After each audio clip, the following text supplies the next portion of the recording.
Mrs. O. You what, love? My bag. It was hanging on here. Just a minute, I'm coming down. Ah, yes, hanging on the banisters, wasn't it? Only it isn't now. It's in the kitchen under the sink. And I'll tell you for why. Because it was all oily, and I didn't want it staining my woodwork. Oh, I'm sorry. Ah, you don't think about these things, you young lads, do you? Too much on your minds, eh? No, I like to keep my furnishings and fittings as clean as I can. Of course, I'm probably doing it for somebody else's benefit now, but still. You're moving then? You only thought you weren't going to let... now, Kevin, you know what thought did. But I wasn't nosing. Oh, no, of course you weren't. And you Rose, you've got a right to know, seeing it was you who's told me about this development they're developing. Yeah, sounds like it's going to be a big one as well. He was talking about it in the pub last night. 150 to 200 houses, he was saying. Ah, well, there you go, you see. Could be a lot of business there for Alf Roberts. Could make my house very valuable to him. Could even make him willing to up his price a bit. Yeah, I'd watch him though. These councillors and builders get up to all sorts, don't they? I mean, no disrespect to out like that. They eat us sort for the breakfast. Oh, do they? Well, they might find me a bit tough. Yeah, be careful all the same. No, don't you worry about me, Chuck. If Alf Roberts wants to think I'm daft, let him go on thinking. Because actually, I'm just as intelligible as what he is. And I'll show him and all. All right then, Percy, how about having something... Hang on, lad, while I'm thinking. I'll have a bacon butty and take the rind off. I can't be doing with it when you leave the rind off. I never do. Well, think on that you don't. And I'll have a round of lightly done toast and a pot of strong tea, please. I'll see to his tea. I'd have thought with all that cooking you did in the army, you'd have made your own breakfast, Mr. Sutton. Shall I tell you what I've been doing since 6:30 this morning, shall I? Oh, I just want you to... No, yes, so I'll tell you. Since 6:30 this morning, I've been cleaning up that hole of mine. Now, listen to this, because you're not going to believe it. Do you know who it was that left the place in a mess? Old-time dancing. Garraway. Toffee papers, fag ends, paper hankies. You never saw such a chip ate in all your life. I mean, I don't know where to get it from. He asked me to pick it up from these youngsters. And you don't say out. Tell them, and you get a real mouthful. I had to sit there and watch them. You poor lamb. Why didn't you say I didn't know you'd started old-time dancing again? I'd have come and kept you company. Better still, I'd have done military two-step with you. I'm a dab hand. Wouldn't be any use to you then, this is for beginners. I'll have it over there, lad. Right. I'm not that good. Keep trying, Phyllis. Even my worst enemies couldn't accuse me of not trying. Is tea ready? I'll bring you. Here, try this. Supposed to drag 'em in off the streets, this. Oh, give us a dab. Right, put some behind your ears and don't blame me for your taxi. Oh, love me forever. Is that to your taste? Hey, I know you've got to use something to get rid of flies, but don't carry it all round coffee. Morning, love. Morning. I want curried Mediterranean prawns for 2, Duchess potatoes, broccoli and a cheese sauce. If you can't manage that, I'll settle for 1 ham sandwich and 1 egg and salad. How do you want your curry prawns? In a basket? Definitely. And I'll collect them at 1 o'clock. Oh. And I'll pay for them now. Right. How are the lovebirds getting on? Not so good at the moment. Here, ask yourself. She wants to know how I you don't and mean Percy... them two. I mean Ivan. What's his name? George? Oh, them. Fine. Playing it cool, saying nought, enjoying the courting. Lucky for some. You're not really after him, are you? Seriously? Why not? He's better than nout. Only just. Morning, Hilda. Is Mr. Roberts in, please? Yeah, he's in the back. Al, somebody to see you. You sound a bit grim, Hilda. I've good cause. Oh, hello there. I'm told they're building umpteen new houses on that spare ground the other side of Bessie Street. It's possible. Oh, from what I heard, it's definite. Why didn't you tell me? Tell you what? About the houses when you come round offering to buy me out. What's that got to do with it? Oh, come on, I wasn't born yesterday. If you make your shop bigger, you stand to make a lot of money out of them new houses. Hilda, I've been thinking of expanding this place for a long time now. Oh, and them houses made your mind up. Well, I might have done, I. So why didn't you tell me about them then when you first come round with that pal of yours? You must have known. Trying to get my place on the cheap, were you? Look, Hilda, it's common knowledge about them houses. Oh, well, I'm not common then, because it wasn't to me. Yeah, all right, it might have made a difference. So what? If you're selling your house, do you roll back the carpet and show them the dry rot? If you're honest, yeah. Well, it's not like that's not what I meant to talk. Look, Hilda, what do you want? What are you after? I'm after more money, seeing you'll be making your fortune. Well, I won't, and I'm not up in the price. It's 14,000, final, finished. No more, the end. And that's your last word? Yes. Right. I'll leave you to think about it. Morning. Shoe what? Now, Al, it might sound like double Dutch to the rest of the world, but we know what she means, don't we? More or else.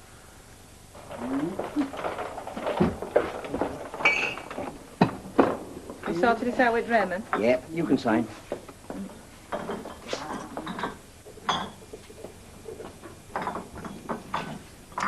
Tap.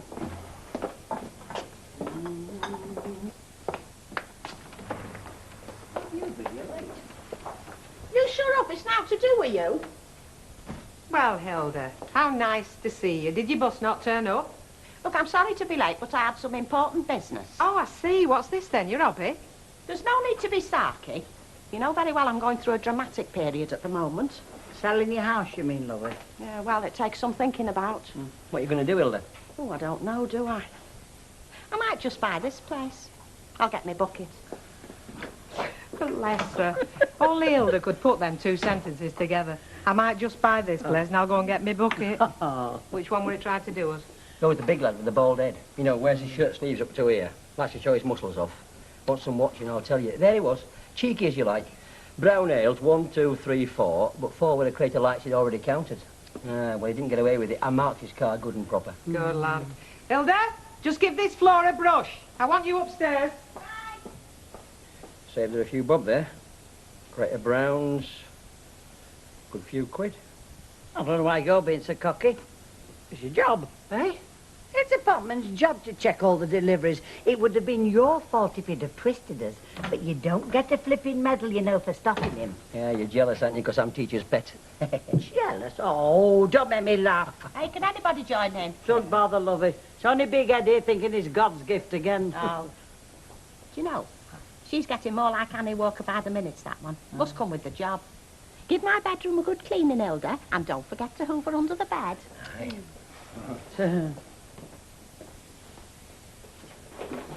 He's still with us, Hilda? Hey? Oh, no, wasn't as a matter of fact. No, I was on the promenade deck of this big liner, sailing through the Mediterranean in my organdy dress. Oh, I tell you, if my expectorations come up to scratch, next cruise I go on, I won't be skivvying. No, I'll be one of the favoured few.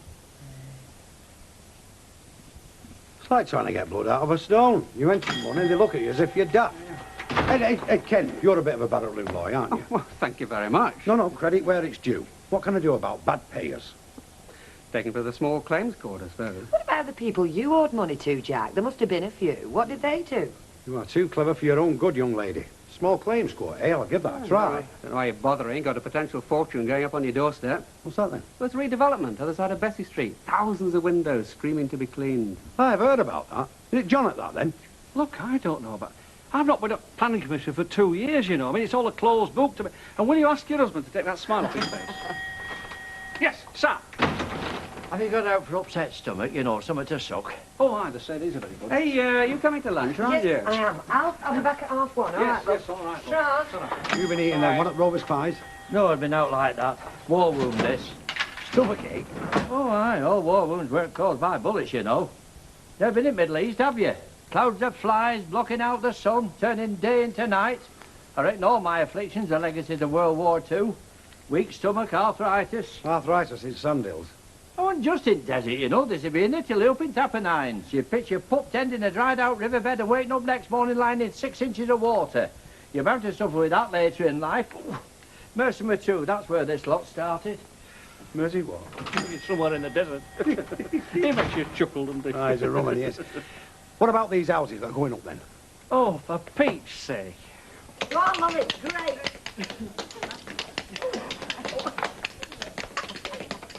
It's all right.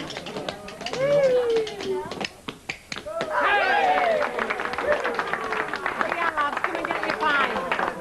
And no pinching me spoons this trip. Go and replace your instruments in somebody else's pub. Right. Well, that was all very jolly. It makes a change. Oh, he's hardly Fred Astaire, but he's a better tap dancer than my husband. Listen, talking of jolly, do you realise it's only 4 months to Christmas? Oh, maybe. Don't go wishing our lives away. Oh, it's not me, it's the reps. We've had them coming in for, a couple of weeks now, pushing the Christmas lines. I told Chocolate Bella to come back Christmas Eve. Oh, I wish they would. I mean, I can't think of holly and mistletoe when the sun's still shining. Well, find it difficult when there's snow on the ground. Oh, yes. Well, you can just book your ideas up, you can. We're doing something special this year if it kills us. Right. How about dancing the night away to Greg What's It and his Blue Tones, followed by turkey fritters, chips and peas at Jackson? Not that special. Not easy playing the spoons like that, you know. One of my uncles used to play 'em. Tried to teach me once. Takes some doing, I'll tell you. Yeah? Still suffering, are you? Can get to you, can't you, women? Think somewhat of them.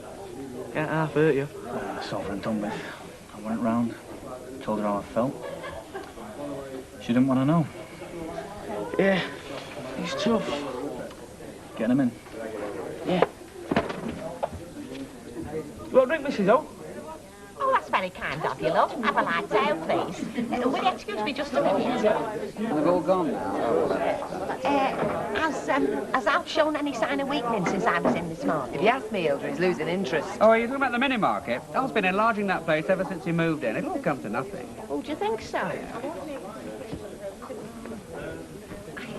Hey up, Mavis. Put your eyes back. Well, if I'm not very much mistaken, that's the barman that was at that hotel we were at Blackpool. Yes. Do you think he's after you? I shouldn't think so. You care to see the dinner menu, madam? Hello. What are you doing here? You said if I was passing, I had to call. And I was passing. Hello, hello, hello. Rekindling the ashes of an old romance, are they? No, there was nothing like that. Leastways, I don't think so.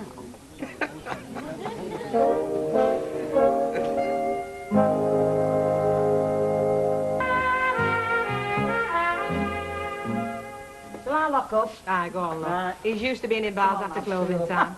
So come on then, you still haven't said what's brought you up here. You can't have been on a walking trip because the Pennine Way doesn't pass this pub. No, I'm after a job. What for? Oh, you've not got the push, have you? No. It's just, well, I don't like staying too long in one place and been there a couple of years. So, Where is it you're going then, after the job? somewhere up Wimslow Road, is it? Oh, yeah, there's a lot up there. Yeah. Easy to find. Well, you'll have to go back to Manchester and Yeah. ask when you get to the city centre. Somebody will put you No, right. I'll do that. Are you sure you don't want something stronger than a tonic? Oh, no. Not when I'm being interviewed. I don't want them thinking I'm a drinker, do I? I don't like the look of that one. Why? What's wrong with him? Something about him. It's a wrong one, I think. Get away with you. I'm telling you, I'm good at faces, me, and when I see a bad one, my nerves start to jangle. Must have a rough time when you're shaving then. You'll see. Look, I'm going back to Blackpool tonight, but not till late. Could we go out for a meal or something, if you could make it? Oh, that'd be nice. Yeah? We could celebrate you getting the job. Yeah, I'll make up for losing it. OK, you can pick me up about 7:30. Great.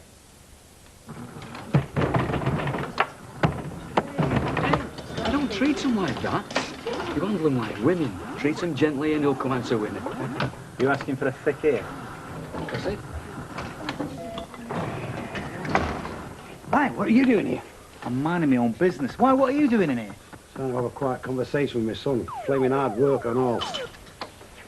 Hey, has Percy Sugden been in here this morning? Yeah, he was in for his breakfast. What's he had? Bacon butcher, you want one?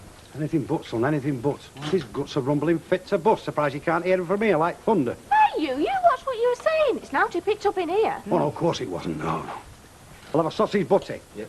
2 bangers, well done, split down the middle, laid gently on a nicely buttered round of bread, generous application of sauce, another round of bread laid gently on top, and a pot of tea.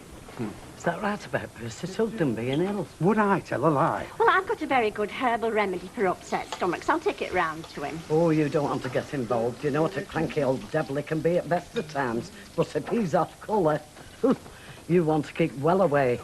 I'll go. What did you bring your coat for? Well, it looked like rain when I left home this morning. You can get soaked to the skin walking the length of that street. Go on your neck. Well, maybe I am. Listen, are you sure you want to close? I'm absolutely positive. Listen, if they come now, jigger them. We're having an early night for a change. Well, I don't need twice telling. Sir, I'll off. See you tomorrow. Oh, you close for Mr. Pringle? Oh, no, let him in. Now what? Well, I was just wondering how you were getting on with the Iron Maiden next door. Oh, don't talk about it. She's running me ragged. She's got wind of this new development and she wants some of the millions I'm supposed to be getting. What did you tell her? Well, I told her it was 14,000, that was it, not a penny more. She'll not sell you, though. She's as thick as 2 short planks. Now, let me have a word with her. You're too close. Well, in more ways than one. Folk like her always take more notice of strangers. Oh, well, it's worth a try. Oh, yeah, well, I've got to get to Haslam's first before they shut, so I can't go now. I'll pop back after tea. Oh, all right. I'll see you. I'm just closing, love. Oh, not for me, not. I'm on the narrow of the Mercy. I'm just looking, nipping round to see Percy Sugden. He's been taken poorly with his stomach. Oh, yeah, he was in earlier, grumbling. Hey, I was wondering if I should buy him one of them miniature bottles of brandy, but it cost me a lot. More than it's worth, love. Hey, I'll tell you what. As he's a neighbour and he makes me laugh, have it on me. But don't tell him, he'll want one every week. Oh, you're a gentleman. I know. Yeah, you're a real gentleman. Yeah, I hope somebody else thinks so, love.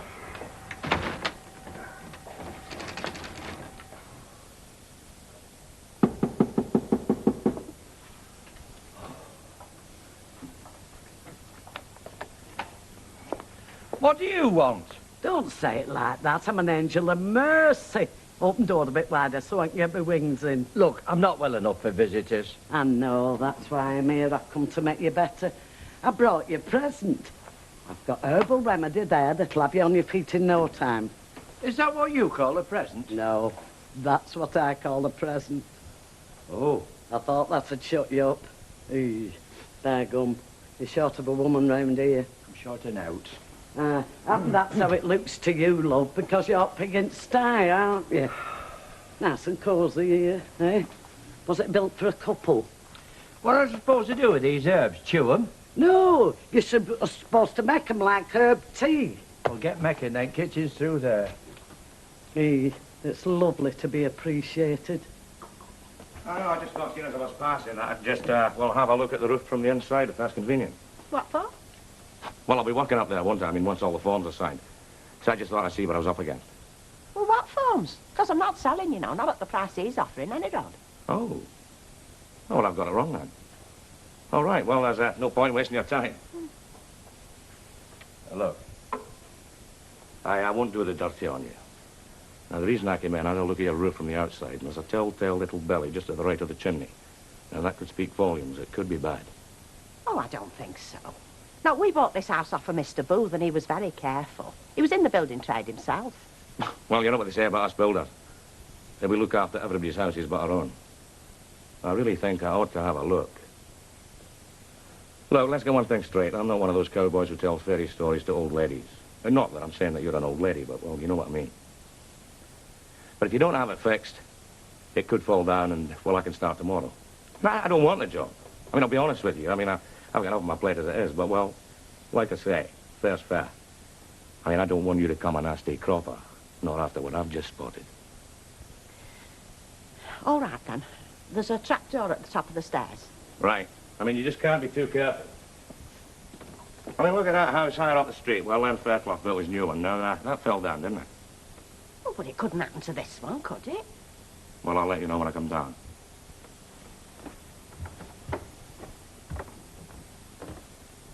Oh, well, can't win them all. Yeah.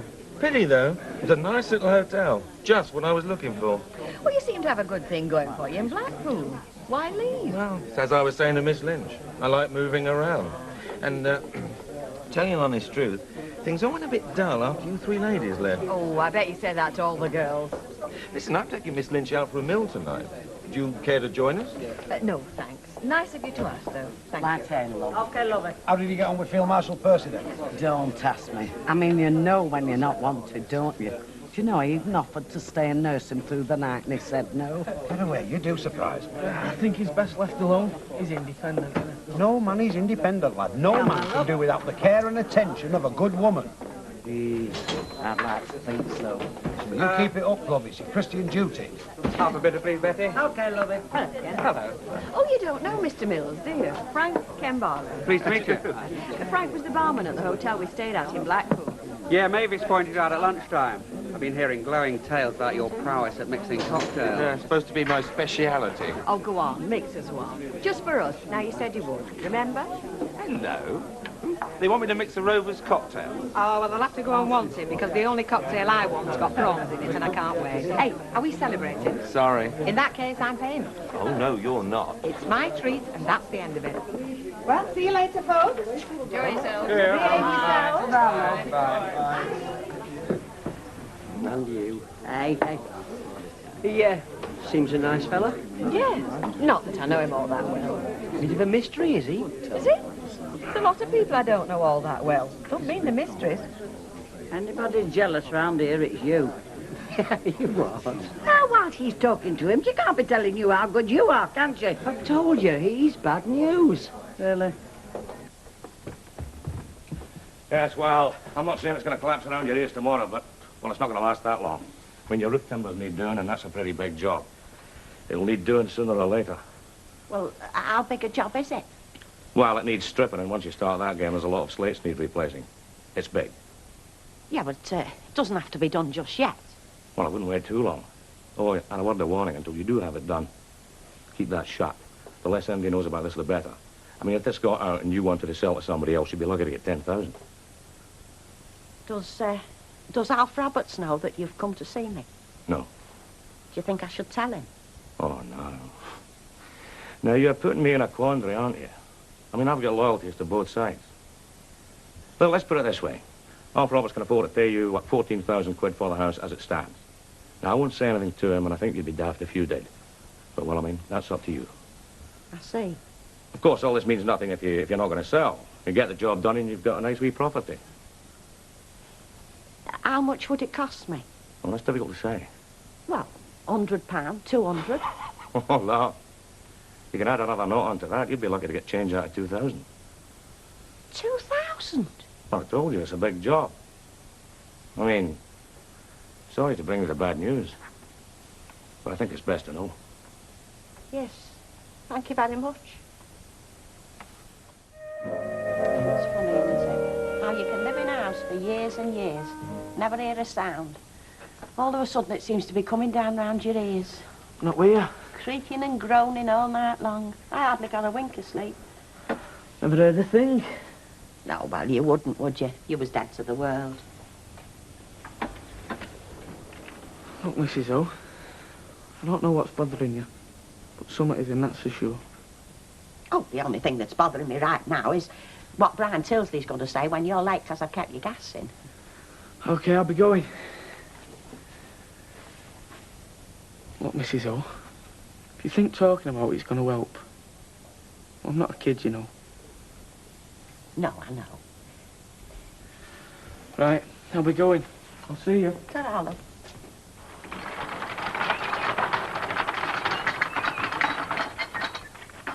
Morning.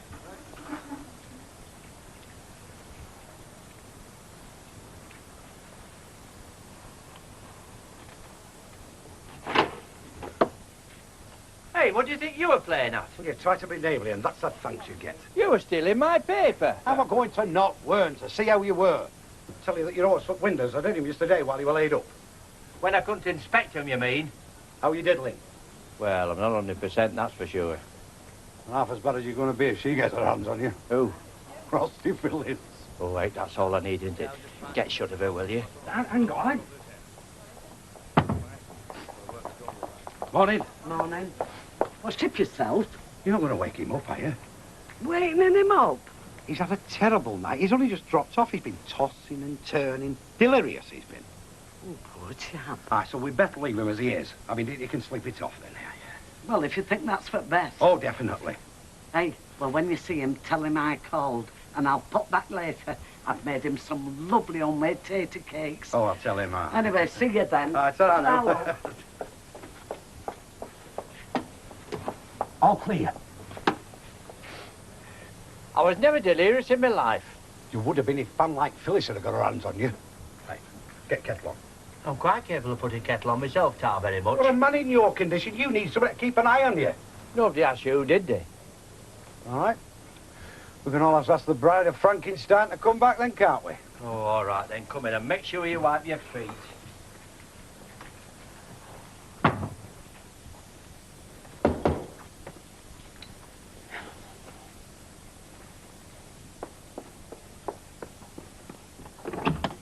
Oh, it's you. Yeah, I'm just passing Mrs. Ogden, so I thought I may as well just drop this in. What is it? My estimate. For the work I told you about. Oh, what wants doing to the house, you mean? That's right. Oh, heck, you've not let the grass grow, have you? Well, I don't believe in hanging about, Mrs. Ogden, especially where roofs are concerned. I mean, you could stagger on for another couple of years, no bother at all, but, well, then again... Did it work out as much as you reckoned?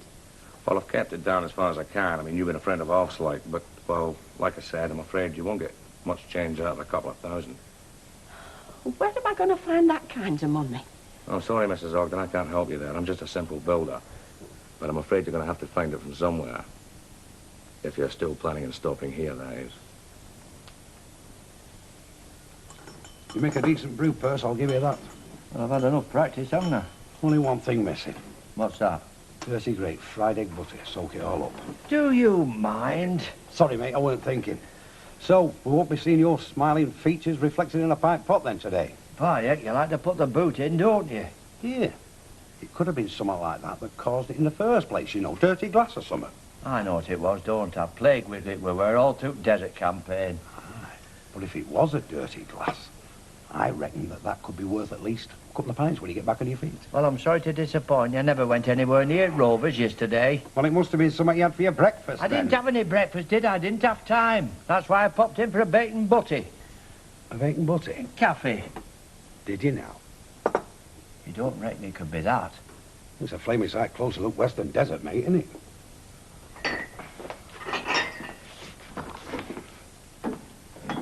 No sign of Ernest yet?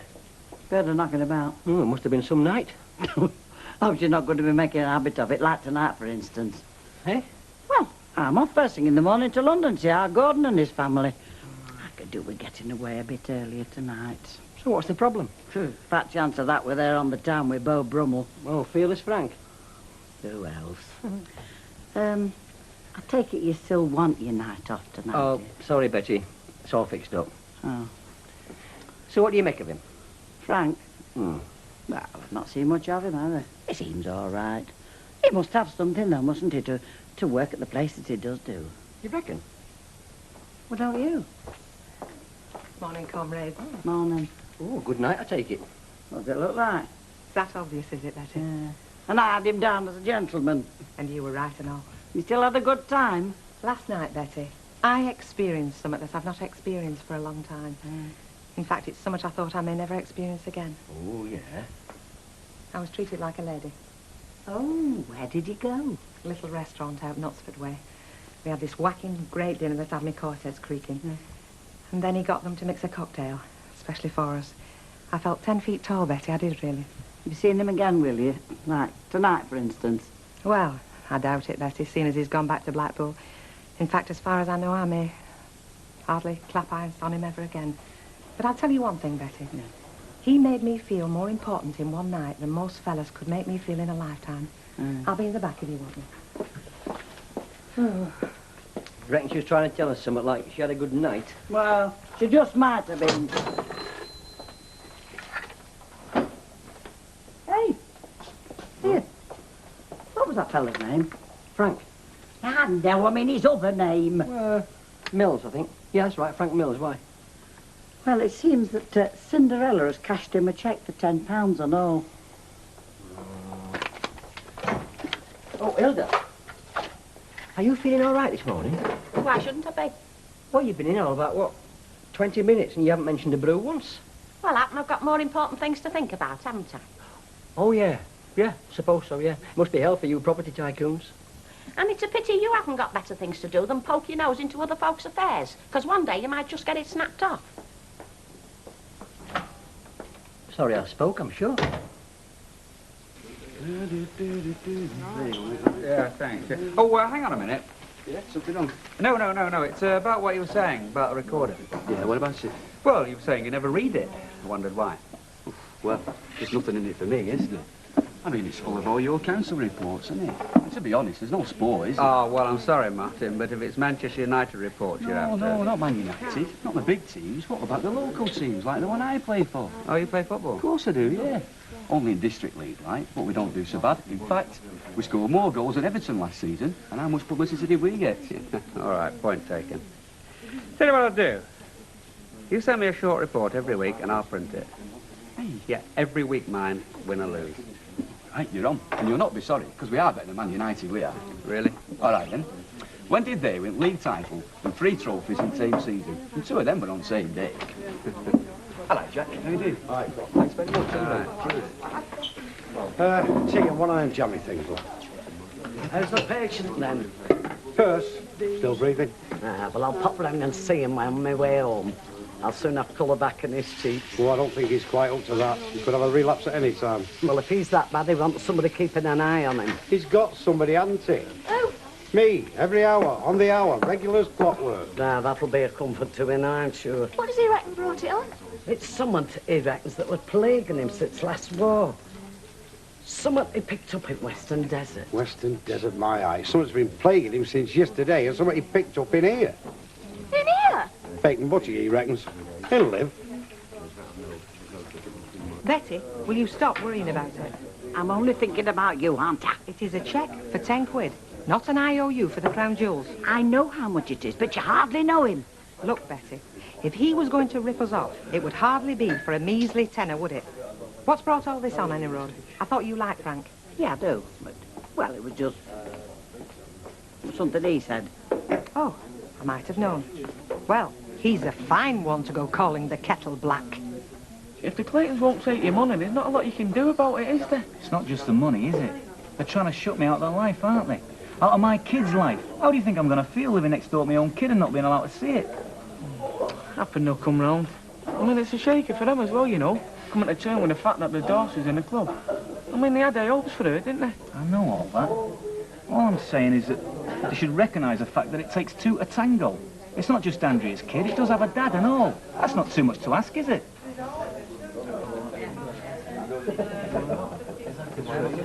Yes, Hilda, love. Light bottle, is it? No, child, Betty. I was hoping to catch Mr. Baldwin. Have you seen him? Yes, I have, but I don't think you will today. He's gone to London. London? Yeah. Just after opening, he came in, grabbed a pie and 5 cigars, and off he went. I don't suppose he'll be back today, then? I shouldn't think so, lovely. Perhaps Emily could help you. No, I don't think so. No, it's something I'll just have to sort out for myself. I think I will have that latte. OK, love.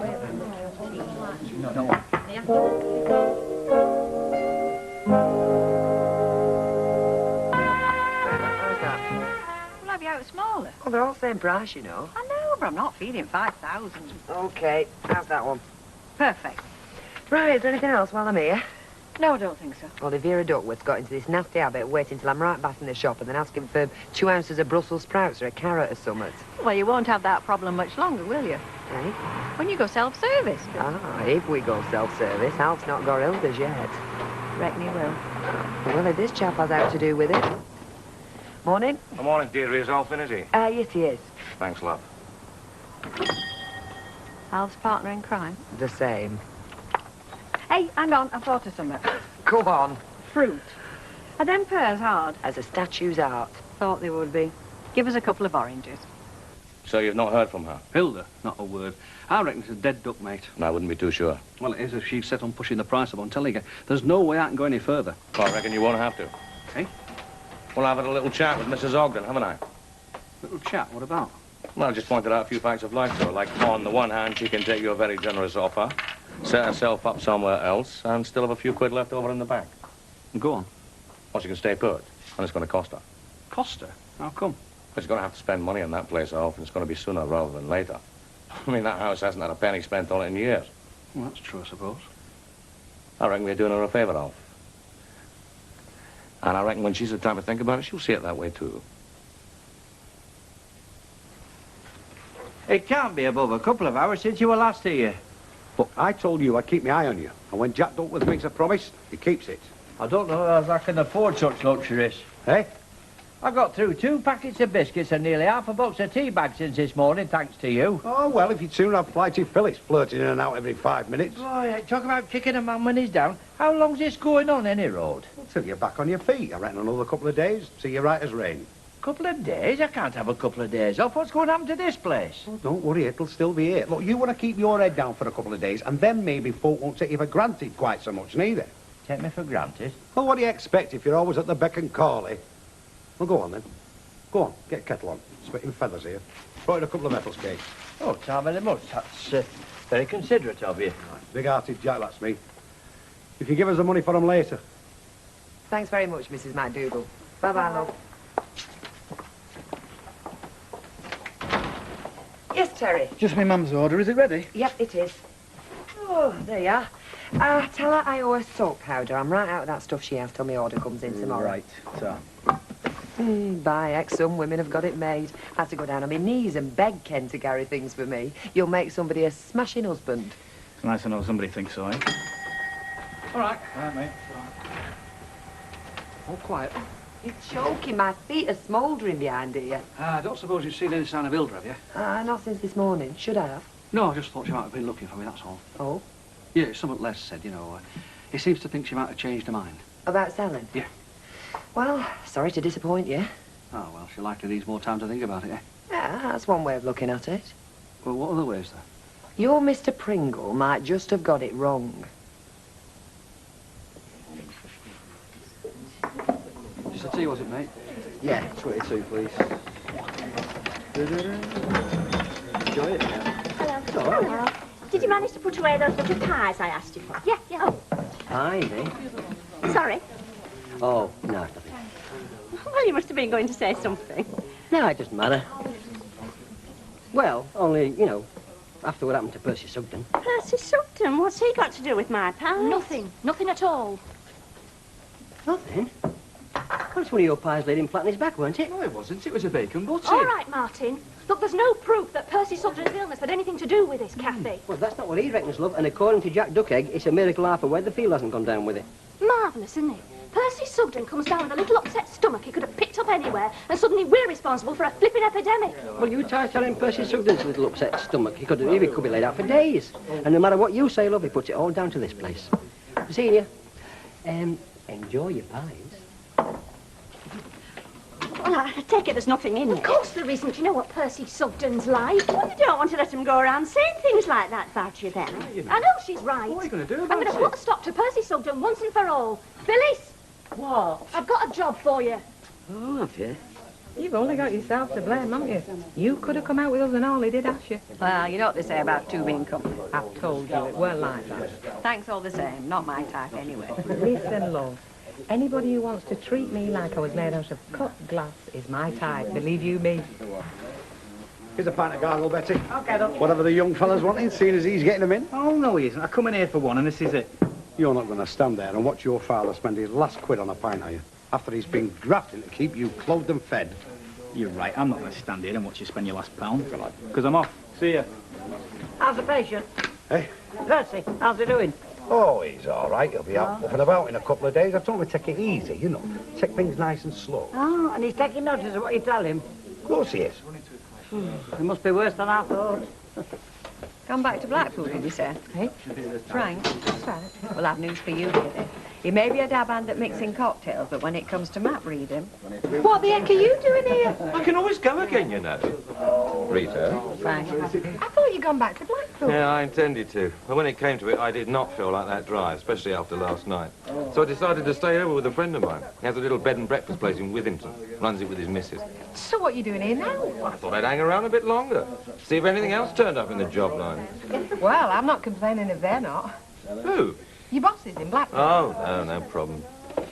Listen, Rita, you know this place better than I do. Maybe you could let me into a little secret. Well, that depends what it is. How does one get a drink around here? You have to wait to be asked, or you just hop over and help yourself? All right, I can take a hint. Vodka and tonic suit. Perfect. Ice and lemon? Yes, I do know.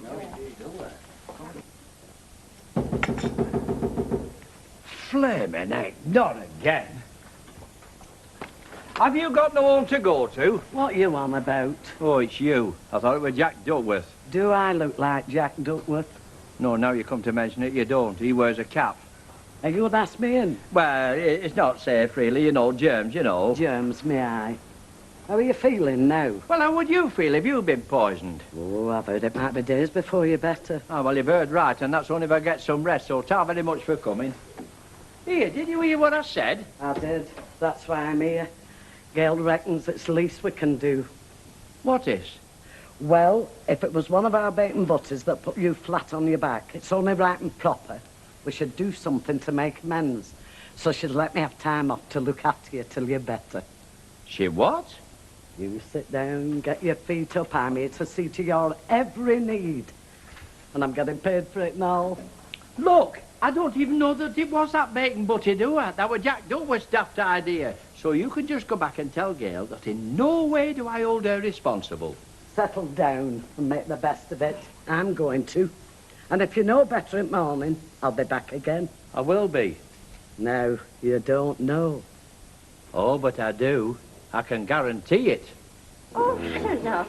There's an art to everything, isn't there? I mean, if I did that, it would end up all over the wallpaper. I think he's got a bit more experience than we have. Oh, yes, he has. I mean, he was making cocktails all night in Blackpool. And you just couldn't ask for the wrong thing. You know, I mean, some of the drinks those toy fair people asked for, well, I mean, I don't know what was in them, but they made me tongue-tied. Glass. Coming up. Ooh. Yes. Sorry, we don't get much call for that sort of thing round here. Well, there could be, you know. It's only a matter of educating folk. Oh, them sort of prices it isn't. There we are, madam. Just for you. What's in it? That's my secret, Benny. Mmm. That is fantastic. Try it. Oh, no, I love it. I like to know what I'm drinking. Rita, get your chops round now, sweetheart. Bit dry for my taste, but 10 out of 10 for effort. Peasant. Mavis, do you want a wet? No, thank you. I wouldn't mind another one of these, though. It's a snowball. I know what it is, lovey. So what time are you going back? Oh, no rush. In fact, I was thinking of stopping over again. I don't have too much to go dashing back for, not tonight. You want to watch it? You'll be talking yourself into a job in a minute. Well, is there anything I can do? You only have to ask. Well, I can always use another pair of hands. What with Wilfoff and Betty wanting to go away early. But I couldn't ask you to spend all night in this place. You're not asking, I'm offering. Oh, well, if you've no better to do, I could use another crate of dry gingers bringing up from the cellar. Certainly, madam. Can I use your phone? Yeah, of course And you if I'm going to stop over again, I better give that friend of mine a ring, make sure the bed's still all right. Yeah, all right. Unless you know of anywhere nearer. All I do is a tap. Where? Well, there's a spare room here, isn't there? Here? If you want it, you're welcome. Well, what can I say? Yes, no, it's quite a simple choice, really. I really do appreciate that, thank you. Appreciate it? You'll flaming well earn it. Make that 2 crates of dry ginger. All right, Skipper. Right. Okay, follow me, Mrs. O. Mrs. O?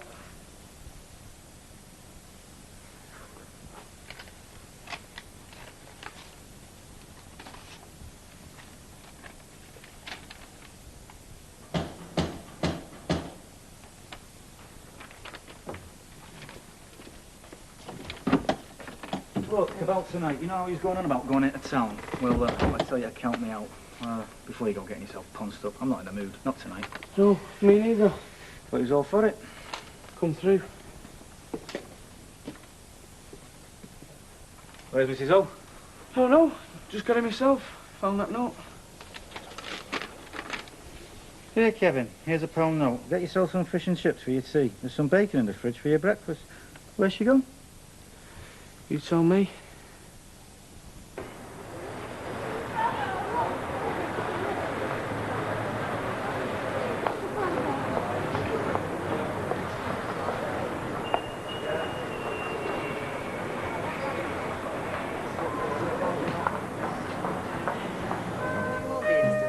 No, I do not. I hate out that's instant. There's no you can get in this world that's instant that's any good. I'm not arguing with you, Percy. It's too early. And that's particularly true when it comes to porridge. I'll take your word for it. I never eat the stuff myself.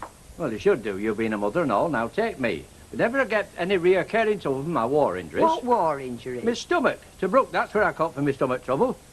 And it's as much a war wound as any bullet hole. Good morning, Percy. Hot out your dulcet tones. Good morning, Councillor. I'm just telling this young lady of yours, there's now like porridge when you convalescing after a stomach attack. Oh, yeah. Morning. Hello, love. You can serve this young man. I'm not in any hurry. Yes, I've noticed. Yes, Kevin. A couple of slices of boiled ham, please. Making sandwiches. Hilda's feeding you boiled ham sandwiches. You live like royalty, you. Making these myself. Mrs. O's gone away somewhere. Went last night. How do you mean somewhere? Didn't she say where she were going? No, just left a note telling me what I'll get for my breakfast and that. I think she's coming home today, though. Else she would have said what I'll get for my tea. Well, it's not like Hilda, that. She's alone to herself, you know, is Mrs. Ogden. Remember that time she went to the state with them people she cleans for? Lowthers. Aye. 62p, please. Protected their property. When she got back home, she'd had a break-in. Yeah, but she said where she were going. Well, in my opinion, that's why she had the break-in. Yeah. Thought you would have told me, though. Yeah, you would, wouldn't you? It's not like Hilda, that. I don't know how you can tackle a greasy mess like that at this time of the morning. Always make myself a breakfast. Sets me up for the day. And if you fancy a bacon sandwich or anything, I can knock you one up in no time at all. You're joking. The idea's enough to get me even. I can see you're handy cook, though. Oh, tap ham with a grill or a frying pan. Got to fend for yourself these days, haven't you? Sleep all right, did you? I did, thanks. Considering I was on my own. That sounds like my cleaning lady. So I don't want no more remarks, even as a joke, in front of her. And my name will be Mud, again. Morning. Nice day for once. Oh, it's you, Will. You're early. Not as early as some, I see. Pot of tea just brewed. You make a good pot of tea and all. Pour yourself a cup. No, not bother. I'll get that.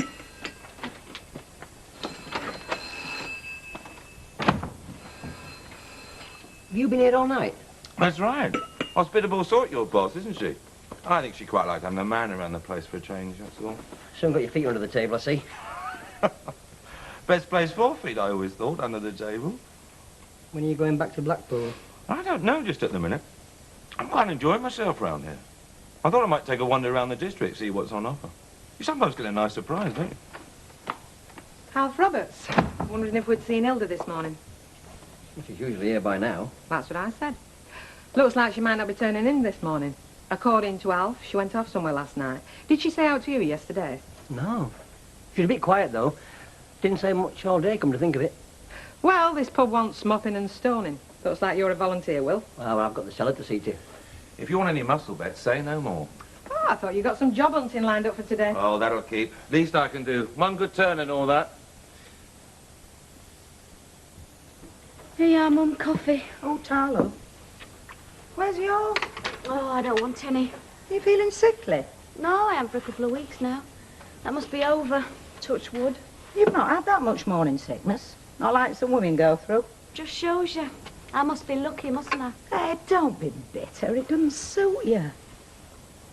It's next week you go for your check-up, isn't it?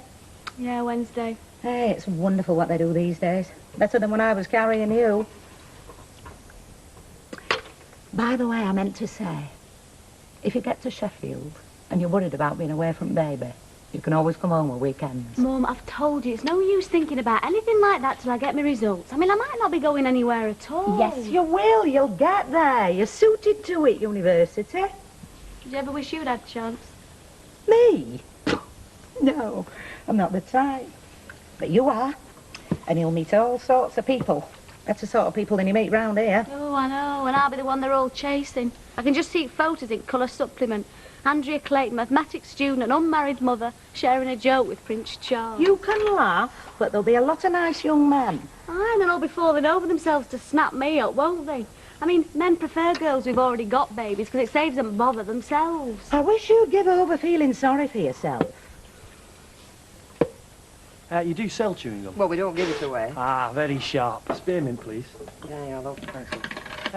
Mr. Roberts, is there anything you want shifting? How do you mean? Well, you know me and Teddy Duckworth, we've got this van and we've been doing some removal work and so on. I just wondered if you got any haulage work you wanted doing. Oh, I'm sorry, no, not everything's delivered, you know. Well, all the stuff I handle, like. Trade a bit slack on the haulage front, is it? Well, it's slacker than it needs be. I mean, I found a few jobs myself, but Teddy keeps turning his nose up at them. Ah, well, he's got a lot on his mind, as young Terry. Well, he hasn't, though, has he? I mean, it's not as if him and Andrea are getting married, are they? Yeah, even so. And he's the one who likes to come out with all the big talk about how much money we're going to earn and how we're going to carve out this big commercial empire. That's his trouble, Terry, too much talk. Well, it's a good job he's got you for a business partner then, isn't it? Feet on the ground, severely practical. Yeah, I don't think he appreciates just how lucky he is. I'll see you. Right. Hi, give us a box of tea back to the door. Hey, Alf, if you're still worried about Hilda, forget it. She rang up half an hour since from Chesterfield bus station. Chesterfield? Yeah, she rang up, said she was sorry she wanted work this morning, but she'd be in this afternoon. Chesterfield, isn't that where her son Trevor lives? Yeah, it is. See ya. The public house call. So that's where she went, eh? Having a powwow with their Trevor, having a consultation about the price of the house, I suppose. And if you're untrue to form, I know just what he'll be saying and all. What's that, then? Well, I know our Trevor is a miserable little beggar on the quack. Do you know, he never put his hand in his pocket once for Stan's funeral. He'll have to stand all that herself. He'll be saying something like, squeeze Alf Roberts till the pips squeak. I can hear him saying it. Barrel needs changing, Will. Won't keep you a minute, love. I'll change the barrel for you. Thanks, Frank, you're a good lad. Is that it, love? Might as well take your money while we're waiting. 134. Correct.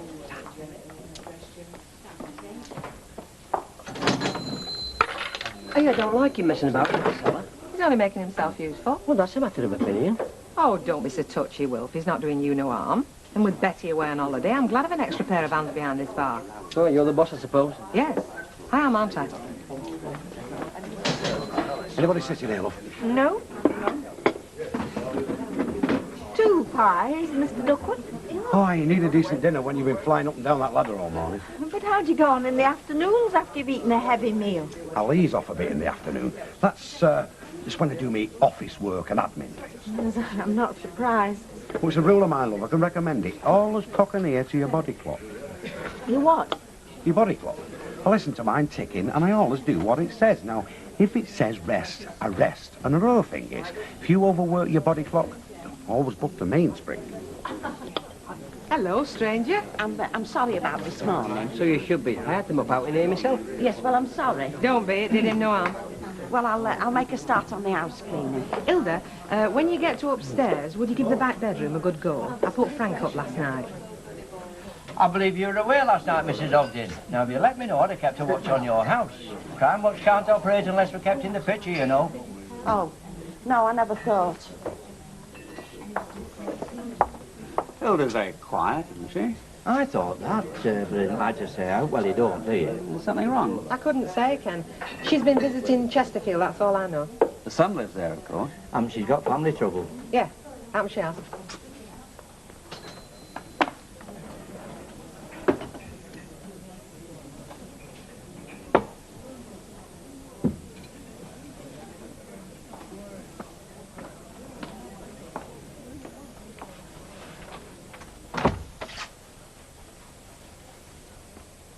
What's up? That's what I come to ask you. I don't know what you mean. Of course you do. I'm not daft, Hilda. I know when something's bothering you. You were dead quiet yesterday, or even worse today. And if there's not a fair level of sound coming from your direction, I know there's definitely something wrong. Oh, well, if you're going to start calling me... It wasn't meant as a criticism, Hilda. I mean, just because I missed me cleaning this morning, and I've said I'm sorry about that, I don't miss that often neither. I'm more reliable than most you could mention. I'm not getting at you, Hilda. I'm trying to help in my ham-fisted way. We've known each other a long time, haven't we? I'd not like to count up how many years. But give me credit for knowing when something's upsetting you. Now, if you want to tell me to mind my own business, that's your privilege. But I hope you won't. I'd like to help you if I can. Yes, well, I know you meant it kindly. I didn't mean to jump down your throat. It's wondering whether to sell your house what's bothering you, isn't it? You've been there a long time. Can't be easy deciding. No, well, it has been getting on top of me a bit. Is that why you went to see your Trevor? Yes. Well, sit down.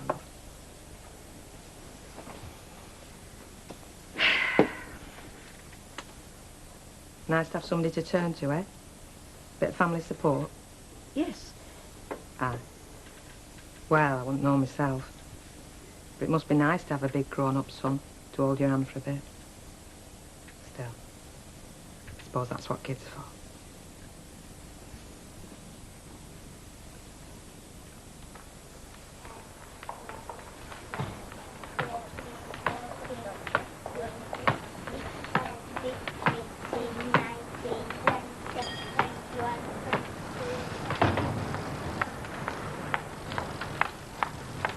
I want to talk to you. There's no point. I think there is. We've said everything there is to say.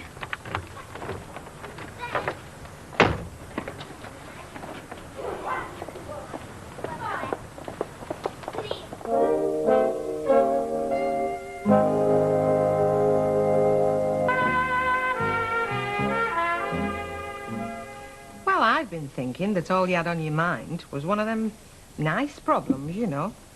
How do you mean, nice problems? Well, do you have the cake or the halfpenny? Shall we have us ollies in Monte Carlo again?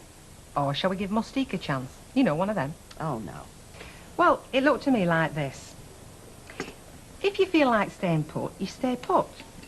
Or if you feel like selling to Alf, you end up with somewhere similar and a few quid to spend as well. Yes, well, that's how it looked to me at first. So what's the snag then? Well, between you and me... Cross me heart, Hilda. It'll go no further. The house is in a bad way. There's a lot of repairs want doing. Aye, well, I suppose there would be. I mean, your Stan were a lovely fella, but he were no do-it-yourself, were he? Hardly the sort to spend all his spare time wandering round the happy home with a paintbrush in one hand and a screwdriver in the other. Oh, times I used to go on at him. You'd be sat there in that armchair if the house was dropping to bits round your ears, I'd say. Still, it's no good moaning now. And I wouldn't have had him any different, really. I know that, love. The roof's dropping in, practically. So, you see, I can't stay even if I want to. I can't find the money for the repairs. Well, look at it this way, Hilda. It's a stroke of luck for you that Alf Roberts does want to buy your house. I mean, if he'd have not made this offer, you'd still have had to find the money for repairs, wouldn't you? Yes, well, I keep telling myself that, trying to cheer myself up. Well, anyway, what does your Trevor have to say about all this? Oh, our Trevor's got no money for my repairs, no. If he had, well, of course he'd help. Would he? Oh, yes, if he could, he would do, but, well, you see, I mean, he's got, like he said himself, he's got no money for repairs to his own house. Because he's got his work cut out with the kiddies, you see. Oh, they cost a fortune now, kids, you know. They want all sorts. And then again, it's, well, it's not all that big a house, our Trevor's. Like he was saying, it's only 3.5 bedrooms, really. Because you can't call that little bedroom of theirs a proper bedroom. I've stayed there. I slept in it last night, but... Well, I can quite see that there wouldn't be room for me there permanent. I see. That came up then, did it? The possibility of you going to live with him? You see, it'd be different if they had a bigger house. Well, there's nothing he'd like better, but... Well, the way he's fixed at present, you see... No, man, he said. You stop where you are, because it's a good little house and you're cosy there. So your Trevor doesn't think you should sell, then? Well, he didn't at first, no. And then I told him about Alf Roberts' offer. It's 14,000, you know. Quite a bit more than they generally fetch round here. Yeah, I know that. What did your Trevor have to say to that, then? Well, we was just setting out for the bus station, because he ran me there in the car, you know. He's very good like that. And I told him what Alf Roberts was offering, and, well, he was very impressed. I guessed he would be. In fact, he was wondering... Well, he was saying, like, that, well, if he had that kind of money, he'd perhaps be able to get a bigger house than the one they've got now. And if they did get a bigger house, well, perhaps there might be room there for me as well. I don't think I like your Trevor very much, Hilda, if you want my opinion. Oh, you don't know him. Stan never understood him proper, neither. Happen understood him only too well. He's very good-hearted, our Trevor. Very good-hearted, in his own way. But he's not the answer to your problems, is he? I mean, if we're going to be honest, Hilda, he's just another problem on top of the ones you've got already. No. Face it, Hilda. You've just come back from asking him for help, and you're more worried now than you were when you went. Yes, I am worried. I'm worried to death. Well, I want to help you, if I can. You can't. I don't think anybody can.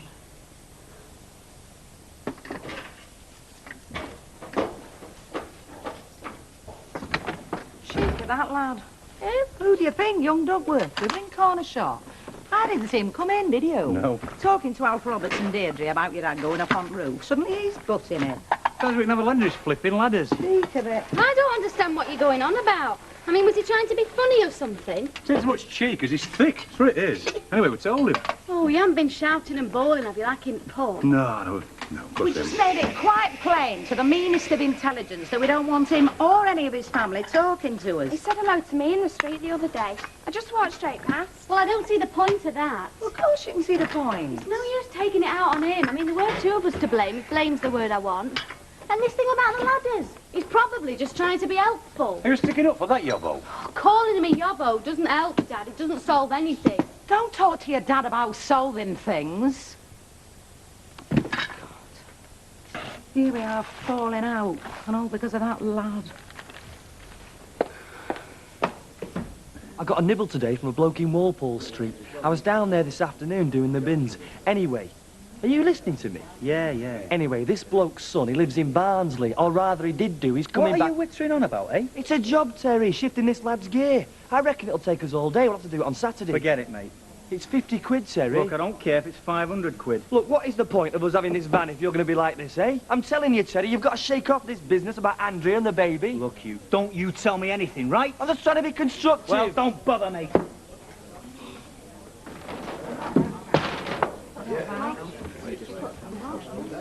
Curly, is that what Terry's saying, mate? Yeah. Is he coming back? He didn't say.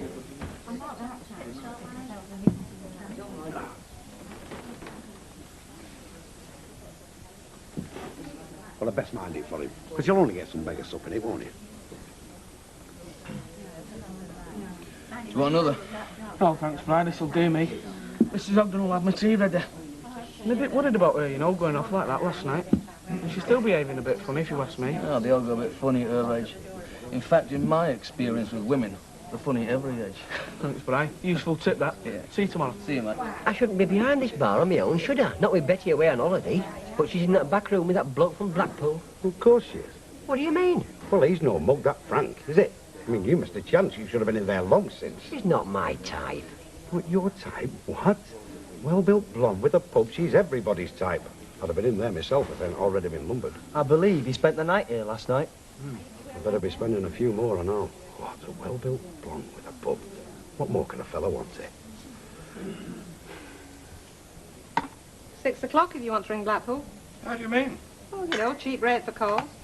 I thought you might like to give your mate a ring, the one who's standing in for you at the hotel. I see what you mean. No, I'll not bother.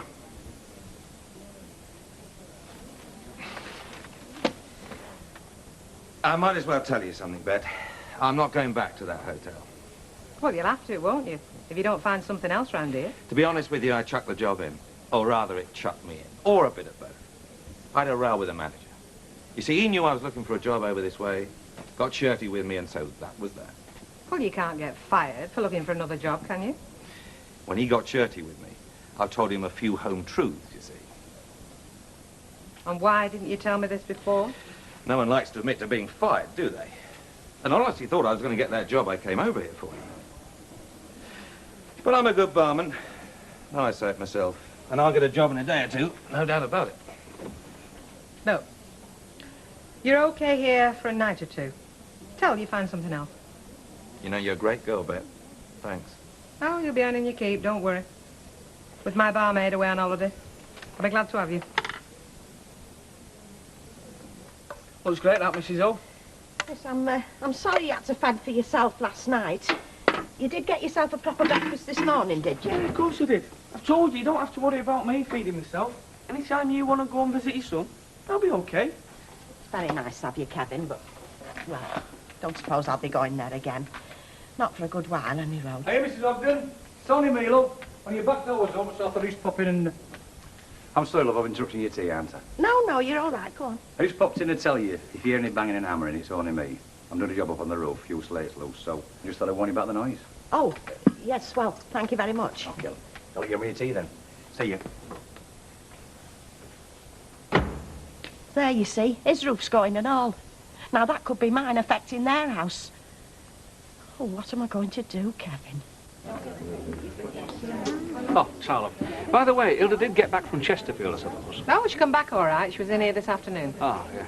Well, she said she'd come round to see me this afternoon and give me a decision. As you come, mate, don't you worry. I wish I was as confident as you. And if, as I suspect, she's seen that son of hers, she'll be holding her hand out for more money. But she won't get it because I've made my best offer.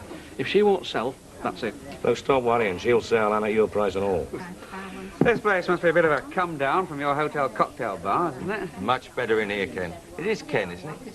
Yeah. Oh, yeah. See, even in your four-star hotel, your customers are just a floating bunch. You know, you see them once, maybe twice.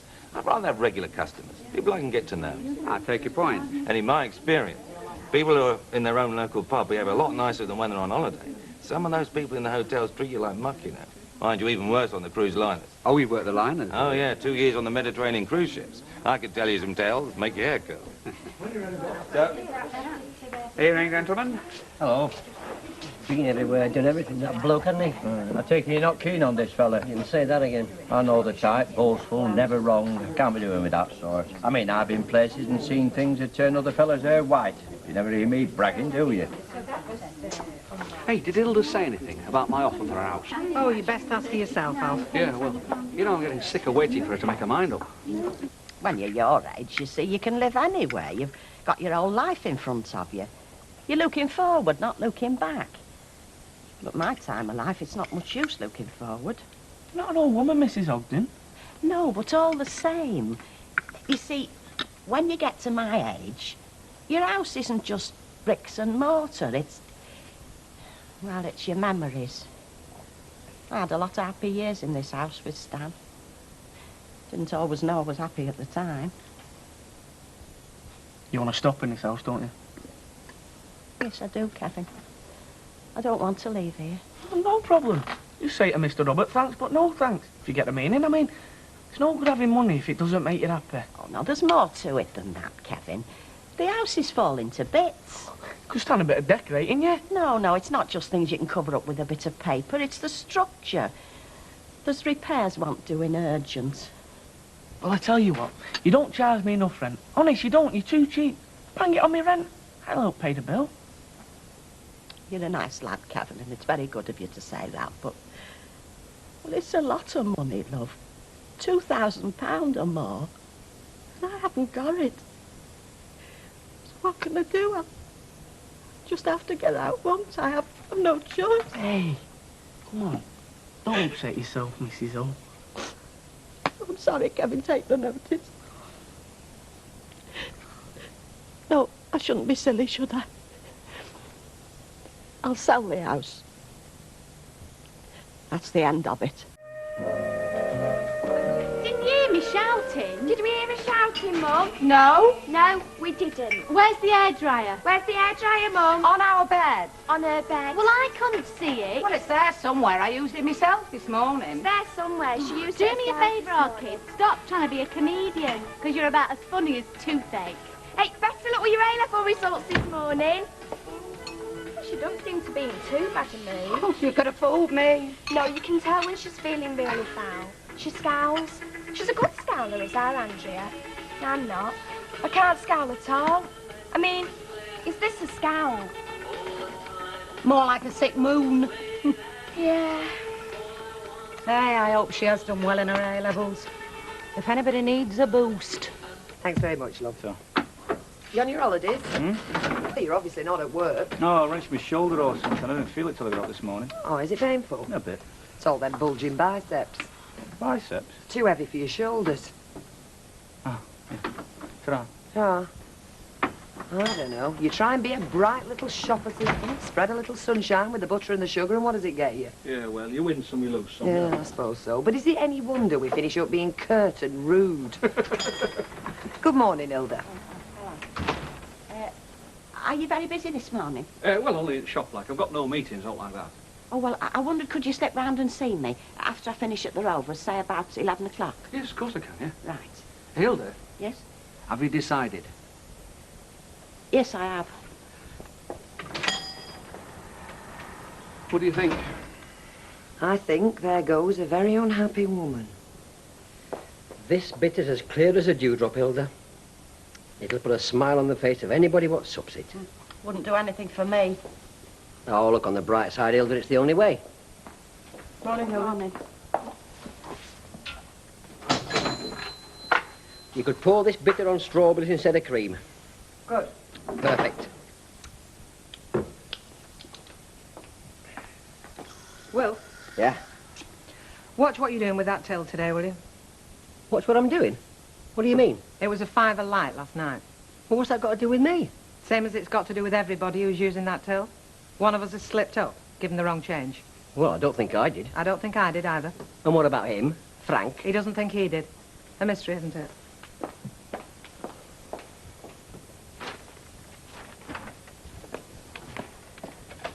God, touchy as well.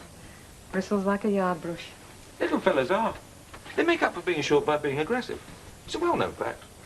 Like little dog. Is Till down often? No. Why? No, I just wondered. What are you doing today? Nothing special. Have you not got any job interviews? Not today. Well, there wasn't a hint, was it? A hint? Well, get a job and on your bike. No, honest. I'd do a stint in the bar again. Which is very welcome, with Betty being off. Now who's being touchy? I just don't want you to think I'm sponging. I don't. I'm just doing you a favour, love. We are in the same trade. Yeah, we are, aren't we?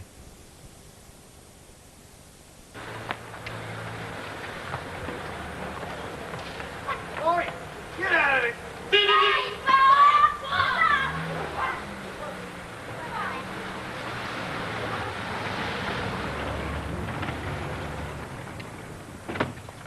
Hi. Hi. Off out, are you? Yeah, just to school.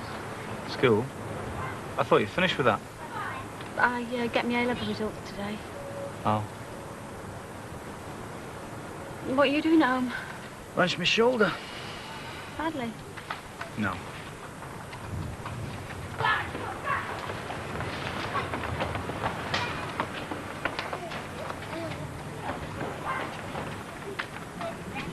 Well, I hope it's soon better. Your shoulder.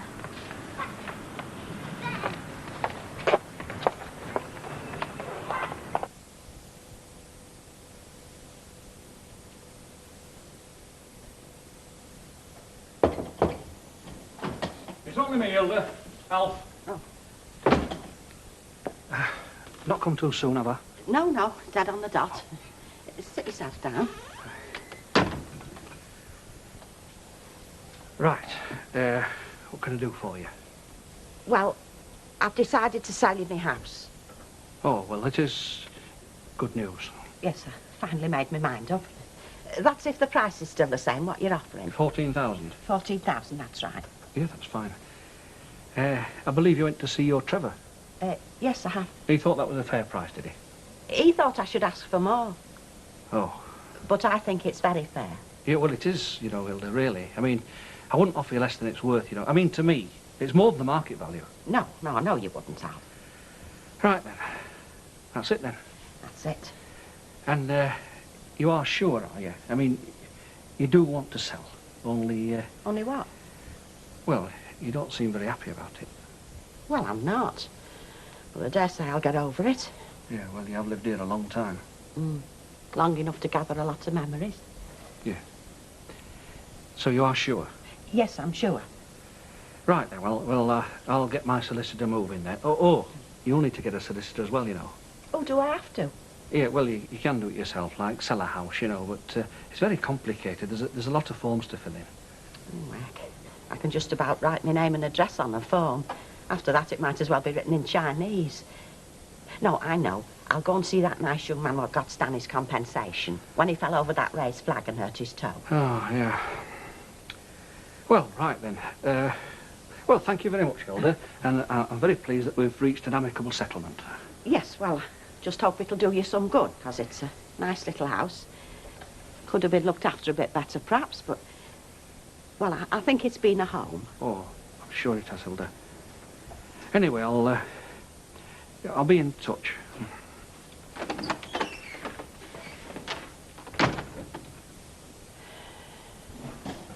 I'll tell you this, they'll not get me to a football match. Oh, yours will. Tell me something. So long as it's nothing to do with my previous job with MI5. Has she told you to watch what change you give? No. Why should she do that? Got a fiver down last night. Oh, yeah, she did mention that. A fiver. I'm taking change of a fiver. All right, Wilf. Shall I tell you who I think's to blame for soccer hooliganism, shall I? Better stop you. You are. You're to blame. Me? You're a parent, aren't you? I would tell he's not a soccer hooligan. He doesn't even go and watch football. Well, it's a wonder he isn't. You what? What guidance have you ever given him? Have you ever been to fly a kite with him, or build a rabbit hutch with him, or a boat? I've never kept rabbits and I can't even swim, and I'd sail. Apart from not being his best pal, you've set a very bad example to him. Percy. You think you're a card, don't you? A bit of a rascal. Well, of all the cards I've ever known, there might have been a big laugh in the pub, but you wouldn't want them in your billet. Now, that's what football hooligans think they are, cards and rascals, when what they really are layabouts and thugs. Do you want nutting, Percy? There you are. You prove me point. Thanks, Kelly. Thanks, love. Hey, I reckon your dad's just about to have a fight with Percy's son. He'll lose. Who? My dad. Do you have to do that? Game chips? Of course, having never eaten in a posh restaurant, you wouldn't know what they are. Crisp. Hey, we've got a quorum. Oh, we did have till it got rusty and broke. Let's see what kind of mood you're in. Witter. What I was going to say... Did you talk with your mouth full in those posh restaurants you've been in? What I was going to say is, we can discuss our van. Your van? It's got nothing to do with me. Precisely. Terry's apparently lost interest in it, so I just Who wondered says I've lost interest in it? It's a fair supposition, Terry. I mean, obviously, with the problems you've had, forging a business empire has not been a top of life's agenda. Now, I can fully understand... Look, Shirley, stop spouting your big words at me, right? We all know you're flaming brainy. I mean, you've got those certificates to prove it. Listen, I'll say if and when I'm ready to kick that van out of touch. All right? See yous. You know what you're witnessing there, Kev? The classic disintegration of the male animal in his prime because of a female animal. It's one of the great dramatic themes of our... Stop rabbiting, Curly.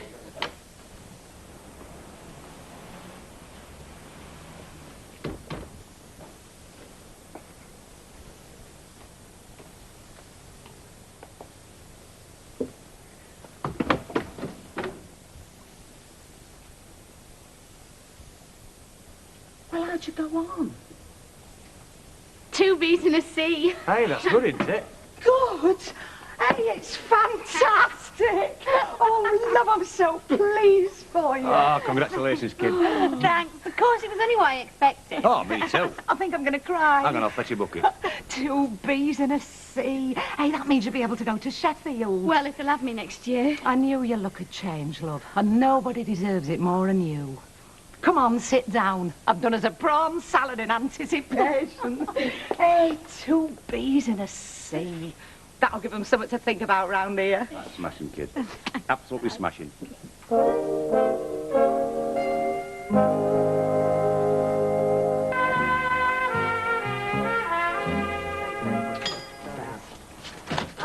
Blimey, is it 1 o'clock already? It surely is. Morning's gone like a flash. Well, it's been a fairly momentous morning, hasn't it? Don't tell me.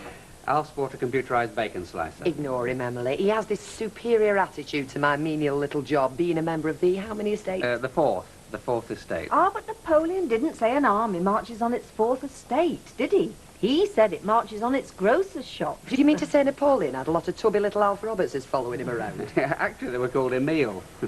I think there's a joke flying around here somewhere, but it's above my head. Yeah, well, it's not a very good one. What has been happening? Hilda's capitulated. Alf's bought next door. He is nearly a mini-market. Then he buys the rest of the street, and he's a supermarket. Probably the way Mr. Tesco started. Is he over the moon?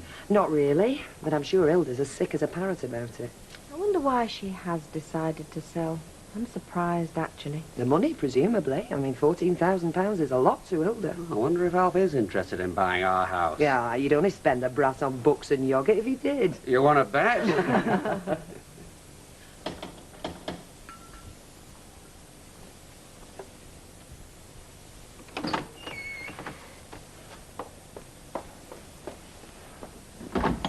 Hello, Mrs. Ogden. Oh, hello.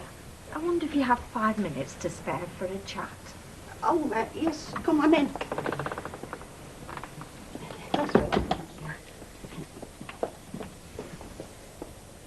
Oh, I was just having my lunch. Oh, I'm sorry if I've interrupted. No, it's all right. I've finished, actually. What did you want to chat about? Well, I hope you don't think I'm being impertinent, but Deirdre Barlow told me about your decision to sell your house, but she didn't think you seemed very happy about it, and I thought, well, being a widow and on my own myself, how difficult it must have been for you not to have anybody to turn to for advice. I know it would have been for me. Yes, well, it wasn't an easy thing to decide, you're right. Do you want to move? Oh, not specially, no. I like this house. Then it was financial. Oh, I do think that's a shame. No. No, it wasn't really financial. I mean, it's not as though I needed £14,000 to pay a blackmailer or a gambling debt, like the Stan's department. Oh, the gambling, I mean. No, you were right the first time. It's being a widow. I probably made most of the big decisions when Stan was alive. Well, not probably, I did. But having to do it on your own, that's very different. Everything seems that much more serious and worrying. You know, problems you would have laughed at or just ignored like Stan did. Well, they're always there at your shoulder. Morning, noon and night. Especially night.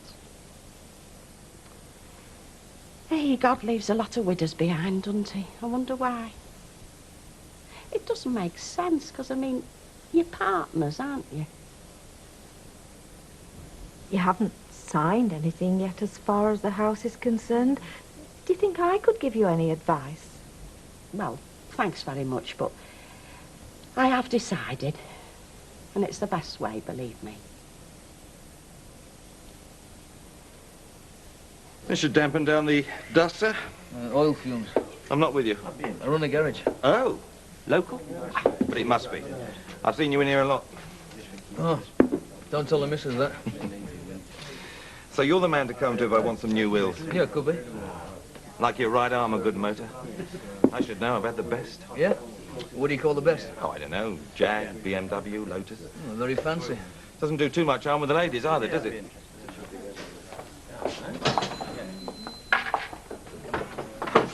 Where's Will? I'm getting some light owls. I think he must be brewing them down there. He's still sulking. Yeah. Bad. Yes? Will's never had his fingers in here, has he? No. Now, it just occurred to me, you know, behaving the way he is. Was it anything to do with the bad conscience? But I'm obviously wrong. Forget I ever said it. Watch it. He's just risen from the cellar. Oh, you come across a monster down there, Will, from being eaten alive.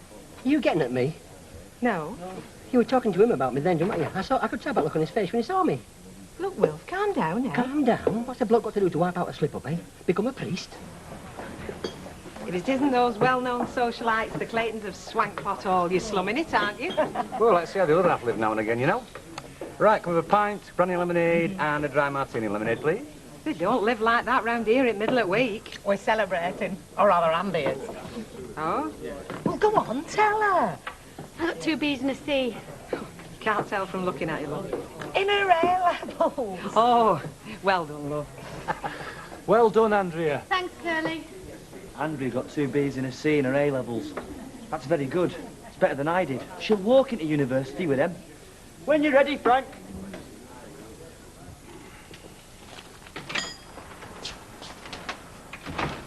Hey, how do? How do?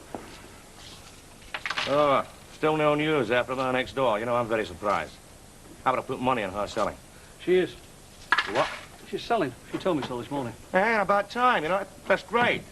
We can get moving at last. You can slap that outline planning application into the council now, can't you? Yeah, we'll do. So, how long do you think before she's out of there, then? Well, hang on a bit. These things take time, you know. Ah, yeah, I know. But, I mean, you can speed them up. Being on the council, knowing the score and the right people. I mean, I don't want to hang about. I like to go on with the job. Well, are you sure to work? No, I'm doing very nicely, but I just don't like to hang about. Well, you're going to have to be a bit patient, aren't you? Yeah, we'll just give things a little push, I mean, you're big enough. See ya. See you, love. He's in a bit of a hurry, isn't he, to get poor Hilda out? How do you mean, poor Hilda? Well, she is losing her home, Alf. Well, that's not my fault. I'm giving her a very good price for her house. Oh, thanks a lot. Pleasure. Good little pub, this, isn't it? Not bad, I suppose. Not bad. I don't know many doing the business you do at lunchtime. Well, we're lucky having a couple of factories so near, and the locals like their ale too. That helps. How many barrels a week do you do? 8 in a good week, with the wind in the right direction. 8? Can I have a word with you, Bet? Yeah, of course you can. I've got some socks to deep wash.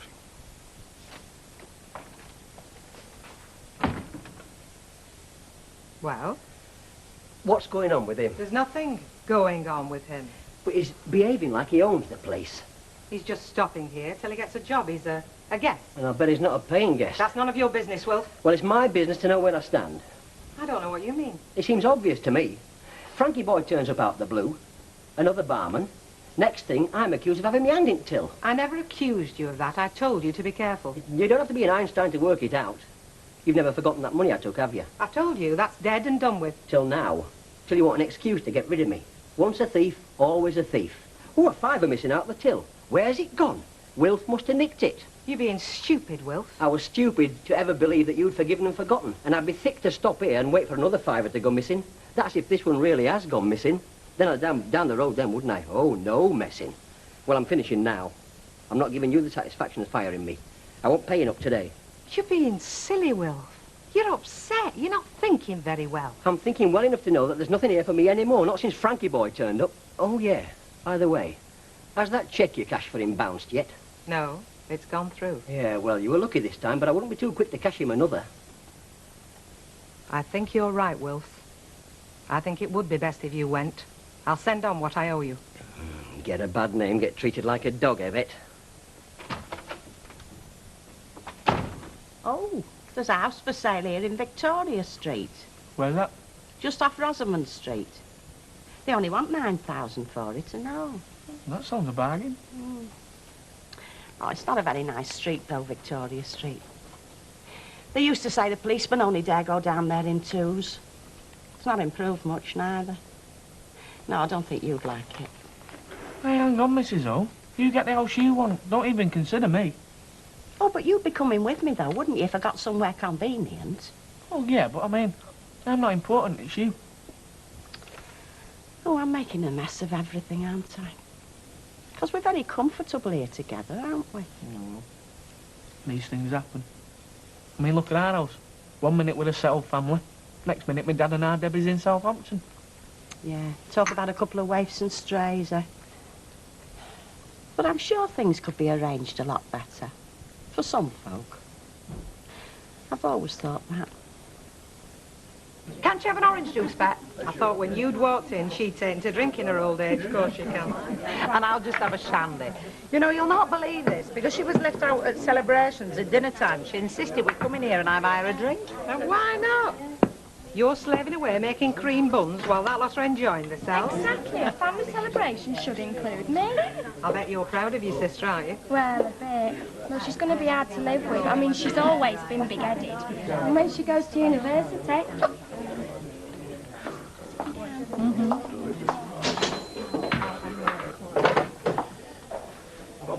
Doesn't look as if Wilf's changed his mind. He must have meant what he said. He's a silly fella. He had a good thing going here. Think so? I know, sir.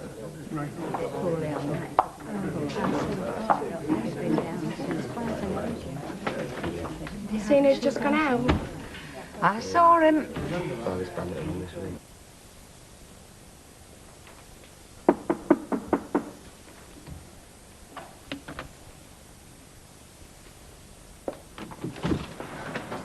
What do you want? I've got to talk to you.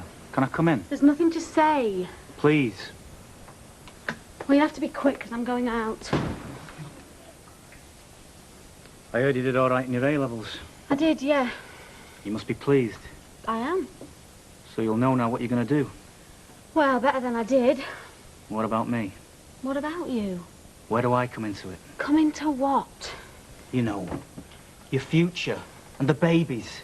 I've told you, Terry, you don't come into my future or the baby's. But it's my baby. It's my baby just as much as it's yours. Don't start all that again. Look, it's my baby. I'm its father, and I want to be its father. Terry, I've told you, I'm not involving you. You could let me look after it. Look after it? How? Pay towards it. No, Terry, I don't want you to. But it's my right. No, Terry. Nothing for me. I'd marry you, you know that. Oh, Terry, you're just being emotional. I'm not being emotional. I just want to do what's right. I'm that baby's father, and I should be its father all its life. And you should let me if I want to be. I know what's right. I'm not like me dad, you know. I know you're not like your dad, Terry. But it just wouldn't work, you and me. You think I'm dirt, don't you?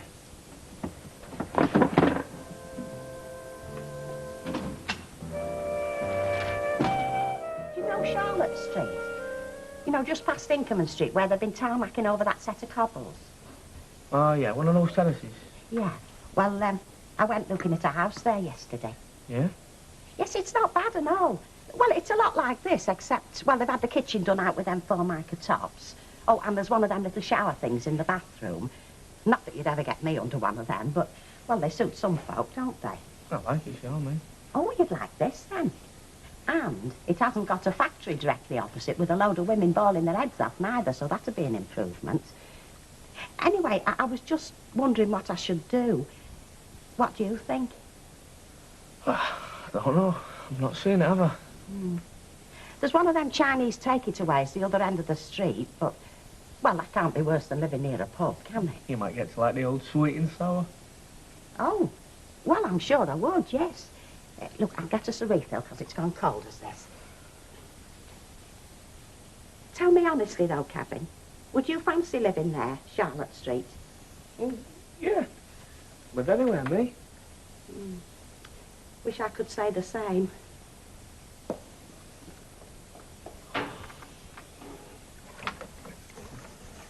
Hey, remind us to get some more grain for them birds, will you?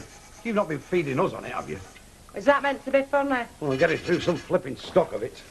Hey, get off. Give it off. Oh, I thought you'd gone. Not yet.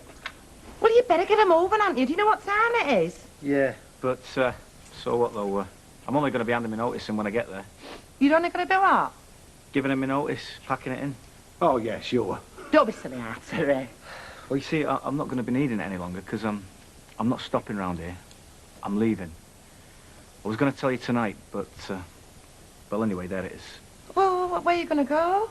London. Oh, that's original, that is. Oh, Terry, you know. I am, yeah. Anyway, better be off.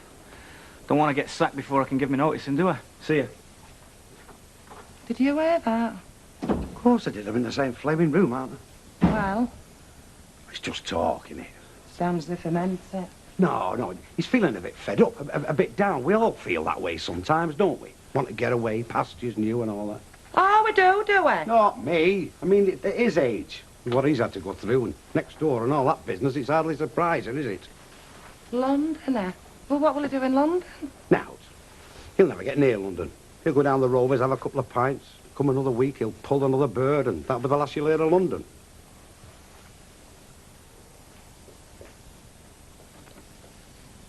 Excuse me. Oops, sorry.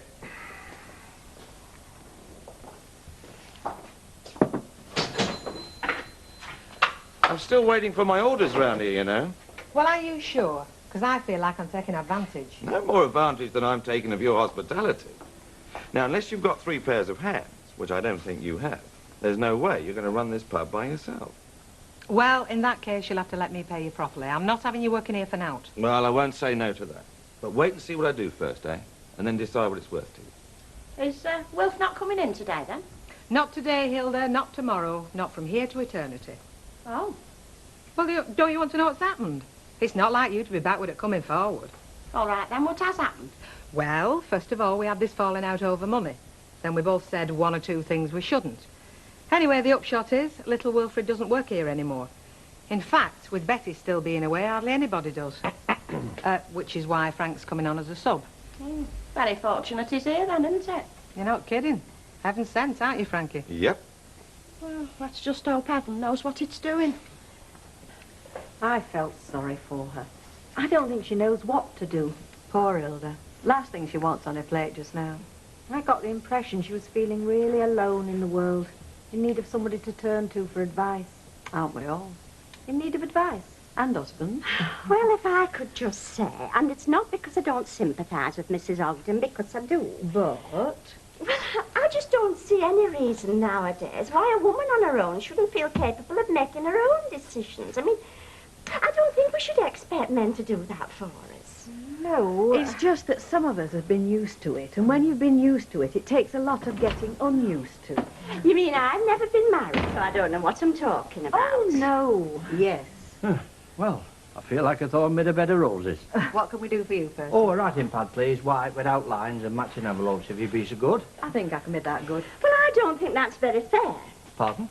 Oh, I'm talking to Rita and Emily. Oh, I'm sorry. I mean, I could say that precisely because I haven't been married, I know more about what it's like being a woman on her own than either of you two do. 95, love. Not that I am saying it, but I could if I wanted to. Suppose you could. And, I mean, that doesn't mean to say that I don't feel very sorry for Mrs. Ogden. Ah, what's up?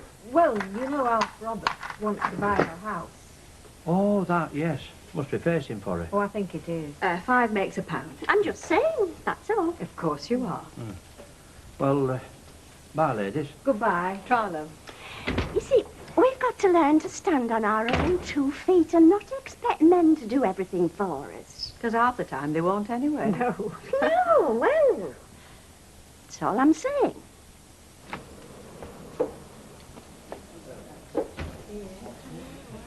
Yes, madam. Oh, a light ale, please. Certainly.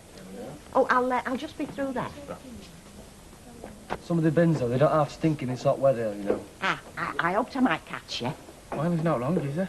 No, I just had a thought, that's all. Hello, Curly. Hello, Mrs. O. No, you remember that house I was telling you about? Yeah. Well, I was thinking of going to have another look at it. How do you fancy coming with me? 42. Thank you. Thank you. Well, yeah, but it's a bad afternoon, is this? I was just telling Curly we've got a rough job on. You want me back at the garage? Oh, well, how about after you finish, then? Well, yeah, but I mean, I don't know what time that'll be. Oh, well, it was just a thought. I'll see you when I see you, then. Yeah. Do I know about flipping houses? How do you mean? Well, how can I go advising her? Supposing they tell her wrong? Ah, my favourite customer. You'll think so in a minute. Why? What are you going to do? Been missing any money recently? What you've never had, you never met? I mean from your till, day before yesterday. How much? How much do you think? £5. It's yours. Hey, no, I mean, are you sure? Yeah, I am now. I started the day with £5, had a drink and some lunch in here, finished £3 better off, so something had to be wrong. I meant to call in yesterday, but couldn't find the time. Were it Wilf that served you? I think it was, now you mention it, yeah. Must have thought I'd given him a tenner. He must, yeah. Well, God bless you, Ken Barlow. An honest man and an example to us all. Bye. Bye. Oh, bless you. Hello. Can I stand here next to you? Yes, of course you can. I'm not proud. Half a bitter, please. Sir. I believe you've been looking at houses. Well, just the one so far, yeah. Tricky business. Who, you can say that again. Well, I'd just say something else as well. And you can tell me to mind my own business if you like. But if you want a second opinion, I'd be very happy to volunteer my services. Thank you. Thank you.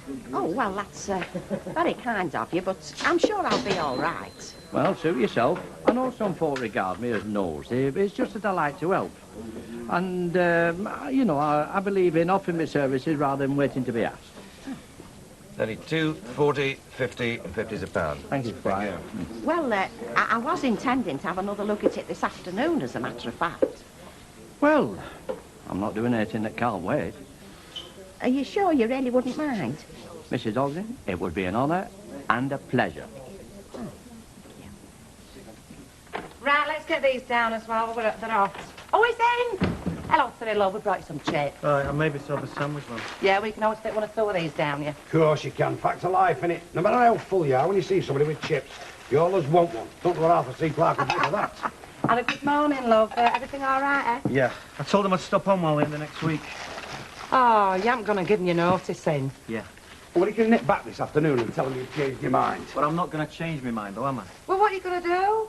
Oh, you haven't still got it in your head about going to London. I think that's where I'm going to go, yeah. Well, there's somebody been telling you the streets are paved with gold. Well, why, eh? Is it because of them next door? This is what it's all about, isn't No, it? not entirely. Not entirely. That means it is, because that's what not entirely means. Well, the only thing different about the streets of London is the amount of folk that sleep on them. Well, you shut up about flaming streets. I'm trying to find out what this is all about. Look, I've said what I'm going to do now. There's no point in us all falling out about it, is there? Look, sit down, Cyril. Talk to us. No, Mum, I'm not going till the week after next. I mean, I've been away before. You'll get used to it. Right? See you. He's old enough, we can't stop him. Well, we can try, can't we? Well, I'll have a word with him and try and get to the bottom of it. I wouldn't mind, but it were you that were telling me you didn't think you were serious. Yeah, but when I said that, Yeah. I was wrong, weren't I?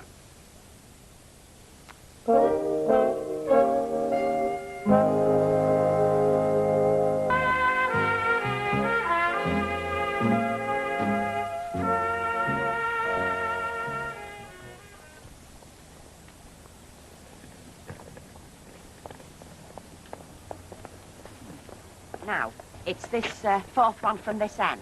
Well, let's just stop a minute and listen. I can't hear out. Good. What we listening for? Dogs, traffic noises, loud music, anything that might destroy the peace and tranquility of the neighbourhood. No, it seems reasonably civilised to me. Now smell. I once knew somebody that bought a property, and it wasn't till after they'd moved in and the wind had changed, they discovered they're only 100 yards from the local habitat. Oh, dear. Right, we'll proceed to an inspection, shall we? And I'll tell you what I'll do.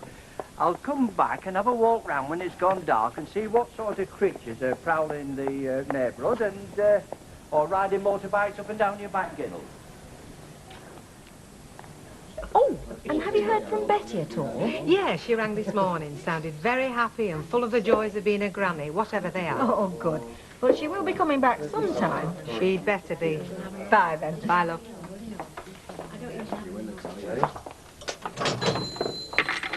That fiver there is the very fiver that I accused Wilf of having half-inched. No. Yeah. And what's more, I'm going to have to go round and tell him. Ah, no. Only if you want to. Oh, it's not a case of wanting to, I can promise you that.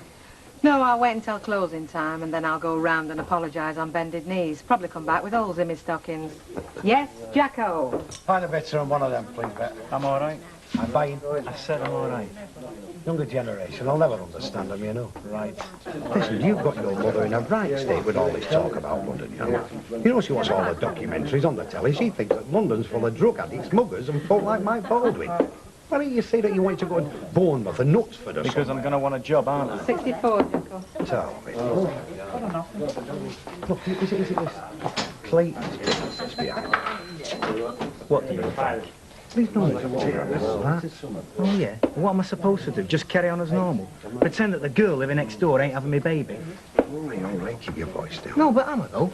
Hey, and carry on lugging meat carcasses about and thinking that a pint in the Rovers is the best thing that life's got to offer? So what's the big attraction about London that's going to make it so much better? The big attraction? Aye. Is that it's far away from here? Oh, it's that all right.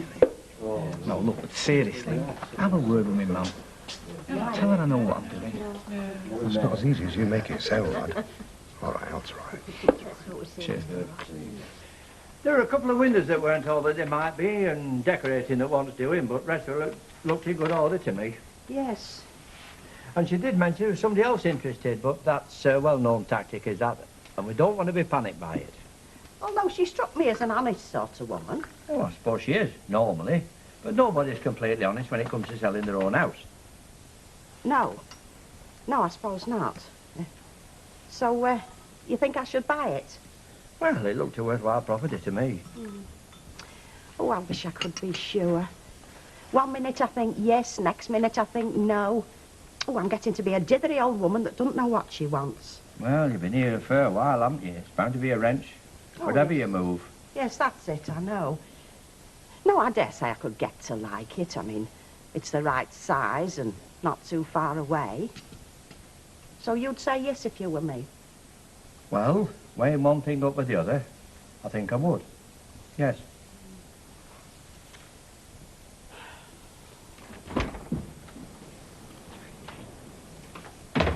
You're too early, they've not come yet. Oh, you don't mind if I hang about a bit, dear? It's not just the papers are coming for, it's the company, really. Oh, thanks. May, that is very nice. That's what I call looking after your customers. I'm sorry we've only got the 2 cups. And they're for us. If you want a cup of tea, there's a cafe to the side of that door. 4 packets of chewing gum and a bar of whole nut chocolate, please, mate. Right. So, what are you going to be doing with the van now, then? Do with it? Why? Well, hasn't your mate told you what he's up to? Terry? Terry, aye. Terence Edgar Duckworth. I don't know why we called him Edgar, but then again, he's off to London. He's not. Tells me and his mammy is. Do you know, I'm surprised you never thought of London. Being an independent, liberated lady. I can be just as independent and liberated up here. What, permanently? Well, he's chucked his job in on strength of it. Well, he can't do that. No, I mean, what about the removal business? He's not thinking of taking the van with him, is he? You'll have to ask him them sort of questions, lad. Oh, Will, we've only just paid for it. 62 pence. Oh, I'm sorry, mate. No, he can't do that. He can't walk out on me. You tell him that, curly lad. You tell him.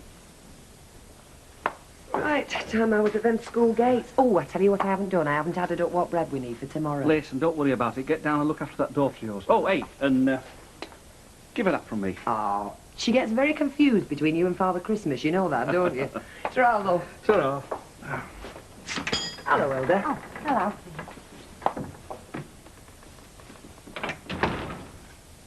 All right, Hilda. Not so bad, yes. I'm just after a bit of something for my tea. Any more thoughts about your house? I thought about that else. No, I mean, have you thought about anything positive, like? Well, I have been looking at one down Charlotte Street. Oh, yes. What do you think? Oh, it was very nice, yes. Only trouble is, you see, I've got this builder who's doing job for me. Mr. Pringle. Oh, of course, you met him, haven't you? Anyway, naturally enough, he wants to get things moving, you know, and he's pressing me for a yay or a nay. So if you can tell me when you've got your eye on something definite. By heck, you're keen, aren't you? Well, it doesn't do to let the grass grow under your feet, does it? Oh, well, don't worry. I shan't be in your way for very much longer.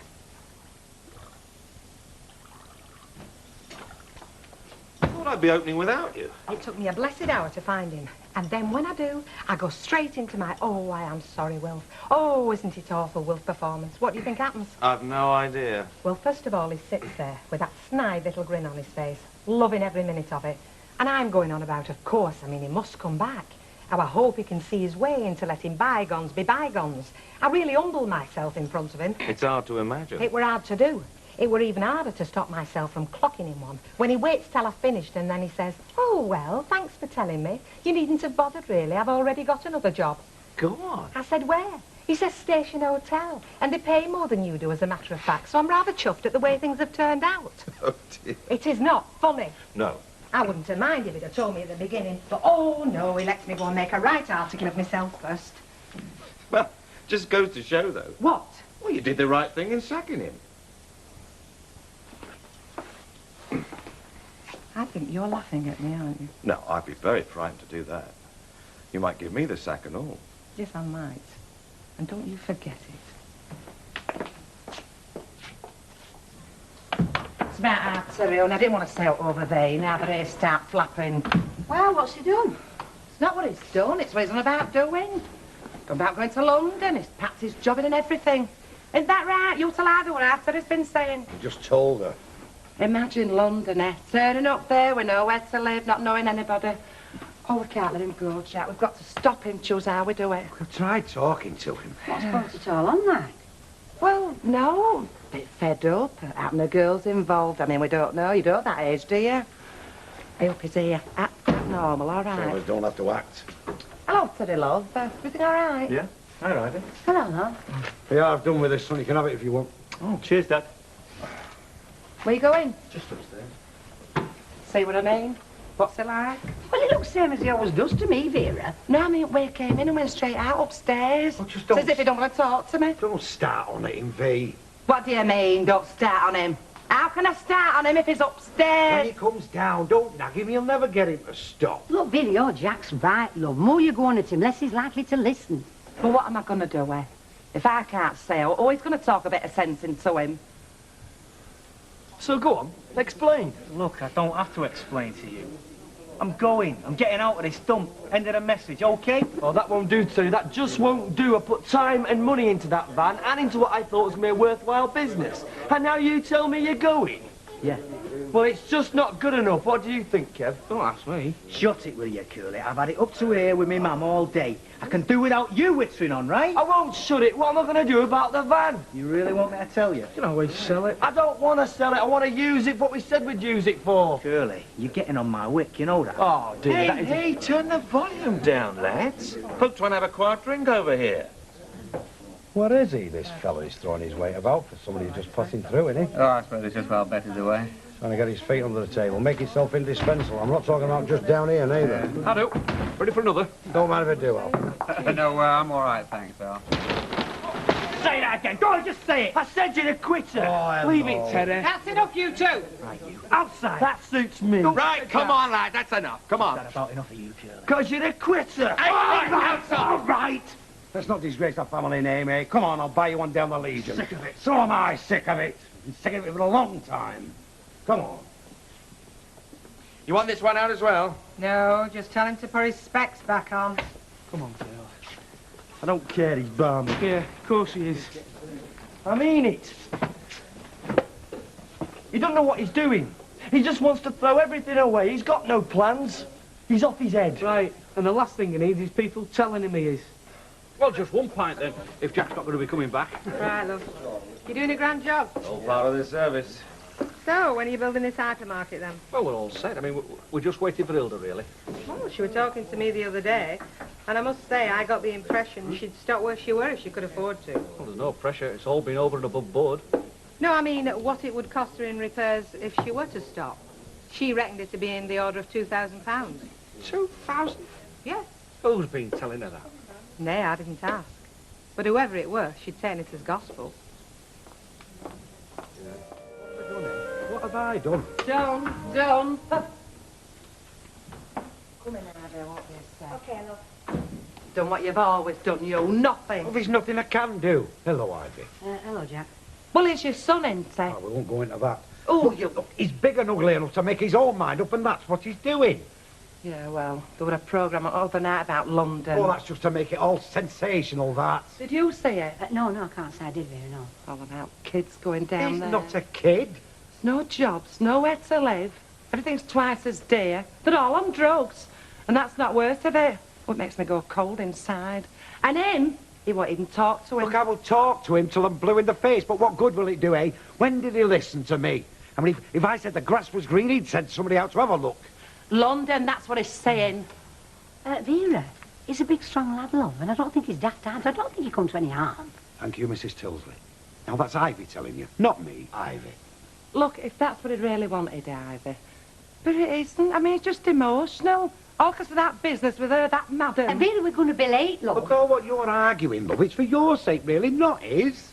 Yeah, well, happen to like having a man about house. Look, he's a big man now, is he? 5 minutes ago, he wasn't big enough to cross the flipping road on his own. You're not being logical.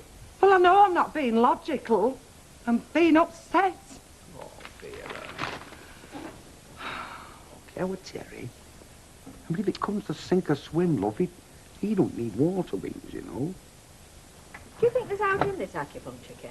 I really wouldn't know. Well, that woman that has the fruit and veg shop in Maudsley Street, you know, the one that had the varicose veins done. Well, she had it for the smoking, and they just put a little pin thing in her ear, and she has to rub it every time she feels the urge. Says it's very good. I wonder if it's any good for a touch of arthritis, because I think that's what this is. Well, the devotees seem to think it can cure anything and everything. Myself, I think it's like miracle detergents and fancy vacuum cleaners. The more they claim it does, the less I'm inclined to believe it. Well, they're very wise, aren't they, the Chinese, and they've been doing it for thousands of years.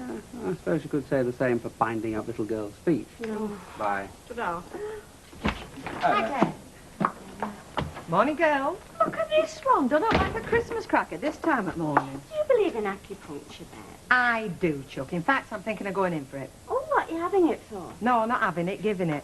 I know people who'd be greatly improved for having a big sharp pin stuck in them. Hildred Ogden for one. Jack Duckworth at closing time. No, Jack Duckworth at any time. How's your other admirer, the one you don't chuck out at closing time? Frank seems in no hurry to leave. Well, you'll have to tell us the secret of your success, like where you hide his shoes.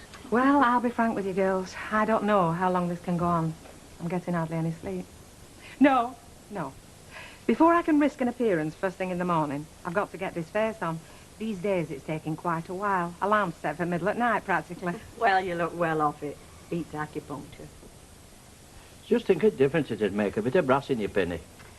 Oh, I think it's a bit different, all right. You don't know how different, though, do you?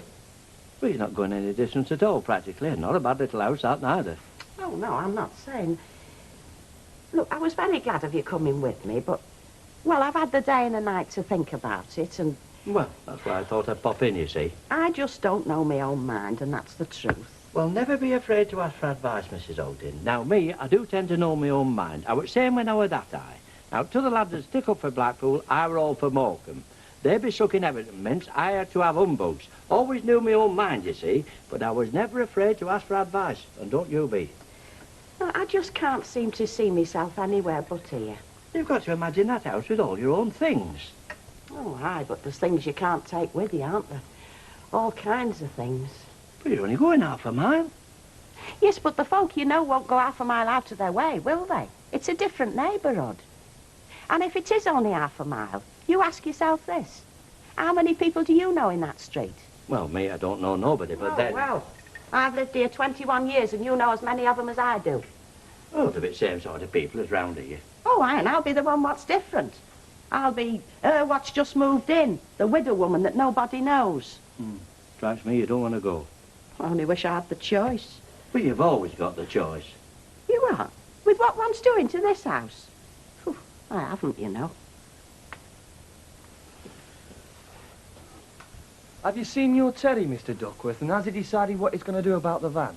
Talk to my lad, or don't talk to me. Well, he's not the easiest person to have a meaningful and constructive dialogue with at the moment. In fact, he nearly laid me out yesterday.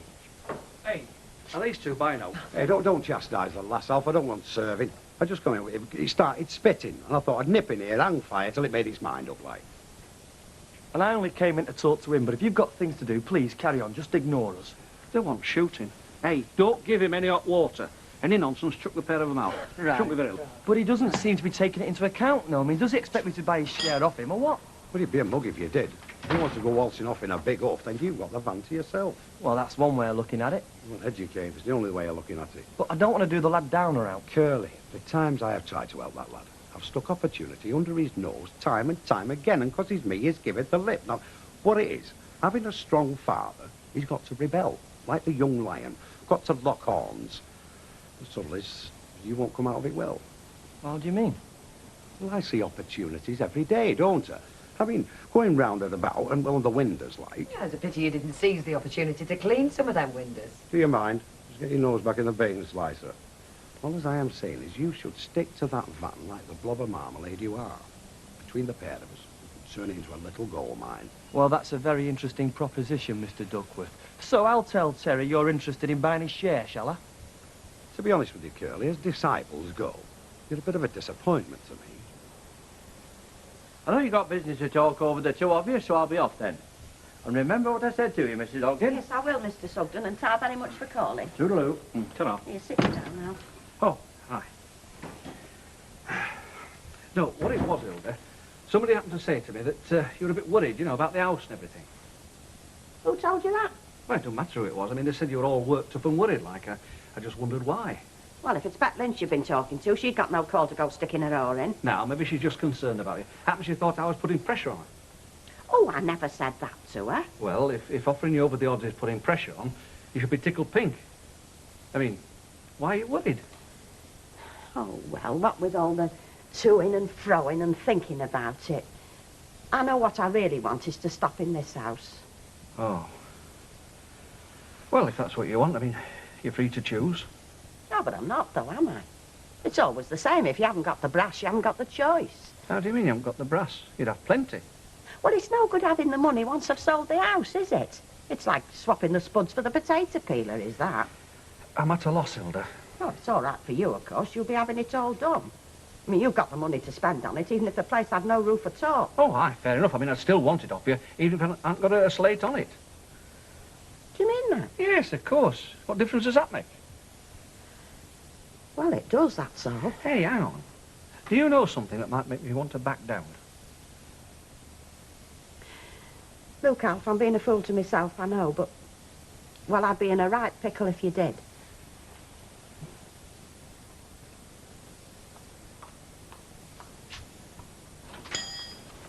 Oh, he's off and home. Ah, no, he's just slipped out. I don't know where. Oh, well, just give him this, will you? Yeah, I told him I'd put my quote in paper. Okay. Be quite a change for you. You're looking forward to it. I'll see if I like it first. You'll love it. Be living in the 20th century at last. Well, don't the G things out as much as he possibly can. Don't want us poor builders starving. See you.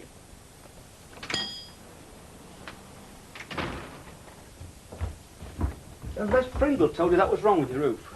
You see, he never told you that. Well, what exactly did he say was wrong with it? Oh, well, he mentioned various, but...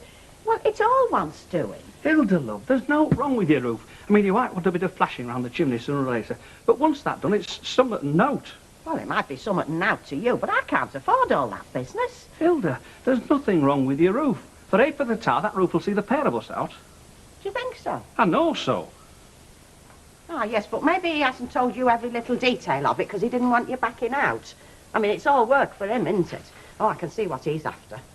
Hilda, if Les Pringle's told you that your house is falling down round your ears, well, I know why he's done it. And if that's all that's bothering you, put it right out of your mind.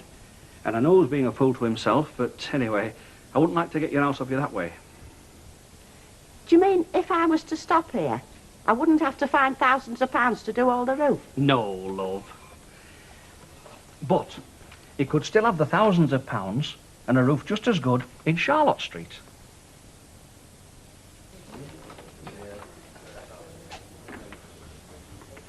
Now, am I going to get my head punched if I sit here? Oh, forget it. It had nothing to do with you, mate. Good. I'm glad. But it's time we had a word about the van and about what you're going to do. But why don't you and Kev get together and buy me out? Well, I don't fancy that. I mean, I only went into it because you went into it, and I don't want to end up just owning a van. Big deal. Well, you could make some money out of it. Your dad thinks that and all. He seems to think he's going to inherit your share. Well, if you want to take him in with you, all I can say to you is good luck. Don't you care? I thought that would have really got you going. Curly old son, I don't give a monkeys if you do want to buy the van. Okay, I mean, if you don't, fine. As far as I'm concerned, the van can get stuffed. So can the old fella and everything else around here. I see you've got a couple of bottles of champagne down in that cellar. Are you surprised? Well, you don't shift a lot of it, do you? Ah, you never met Mrs. Walker. If somebody had ordered champagne, it would have crucified her to say she hadn't got any. Mind you, I think that was put by for the relief of Mafeking. Well, that'll be all to the good, won't it? I mean, it improves with age, you know, to champagne. Go on. Oh, aye, you never fire a sell-by date on a champagne bottle. Ah, here's the champagne girl herself.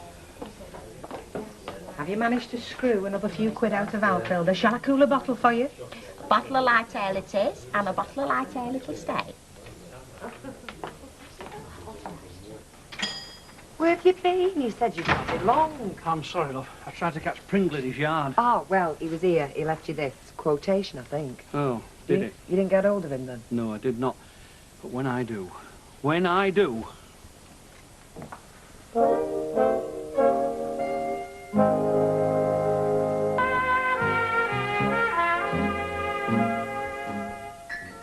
Come on, lads.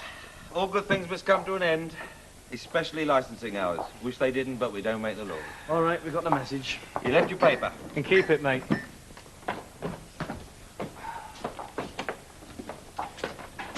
Thank you for your custom and your company. Thank God we've seen the back of you for an hour or two. Ah, now I was assuming it was love me, love my customers round here. I wouldn't have said that. Ah, well, it wouldn't do for us both to be slagging them off all the time. You know, these shoes are crippling me. Go and take them off. Put your feet up and I'll finish off in here. Would you? Yep. But, would you mind watching the racing first? I've got a little bet on. I don't mind. If I come up, we'll be fetch one of them bottles of champagne up. What do you say? He's looking at you, kid. It's all right, London, if you're rich. It's no good if you're broke. No intention of being broke, mate. Well, you will be. You haven't even got a job. Look, if you're going to make money, you've got to go where the money is. And that's London. It ain't round here. So that's what you want to do, eh? Make money. Isn't that what everybody wants to do? Well, I don't know. It's not everything. Yeah, well, it don't half look like it when you've got them. But you've got money. You've got a job and you've got a van. Yeah, and it all adds up to nout. And that's what I am. Nout. No, you're not.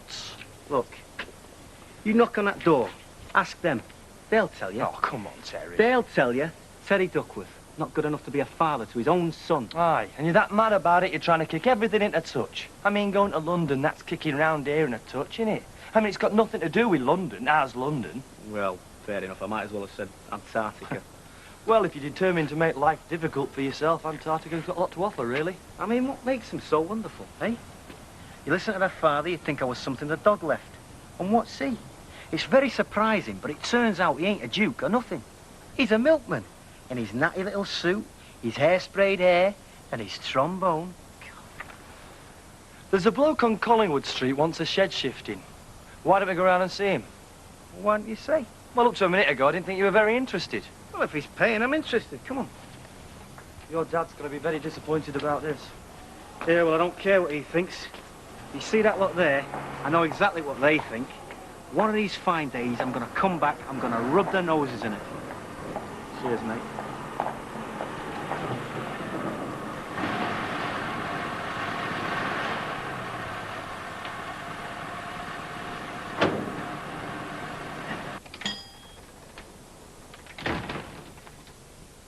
Hello, love. Off about. Alf, it's Mr. Pringle. I might as well just go through. He said if he came, would ask you to wait in the shop. Uh-huh, yeah. What's his guilty secret, huh? There you are. Oh, yeah, I thought I'd just... That's your quotation. You'll find there's other bits and pieces of correspondence in there as well. I've no further use for them. Now, wait a minute. Have you... You found yourself another builder or what? No, I found I don't like the one I've got. I don't like the way he does business. What are you going on about? About you terrifying Mrs. Ogden with your tales. What am I supposed to have done? Threatened her or what? Have you gone mad?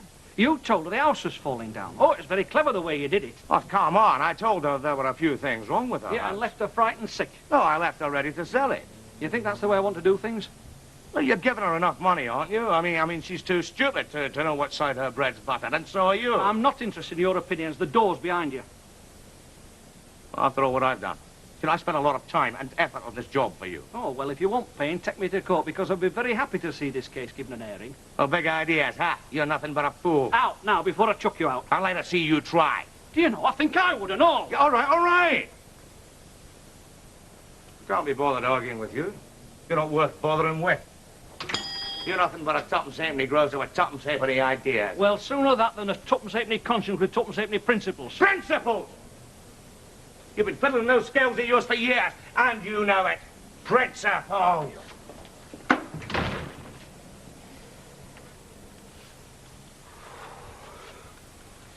It does my indigestion no good at all.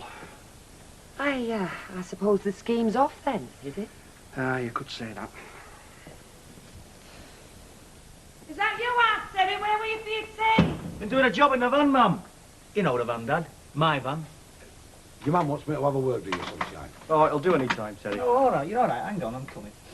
She don't like the idea of you going to London, and if the truth were known, neither do I. Don't you? No. But for prospects and travel, the Foreign Legion takes a bit of whacking.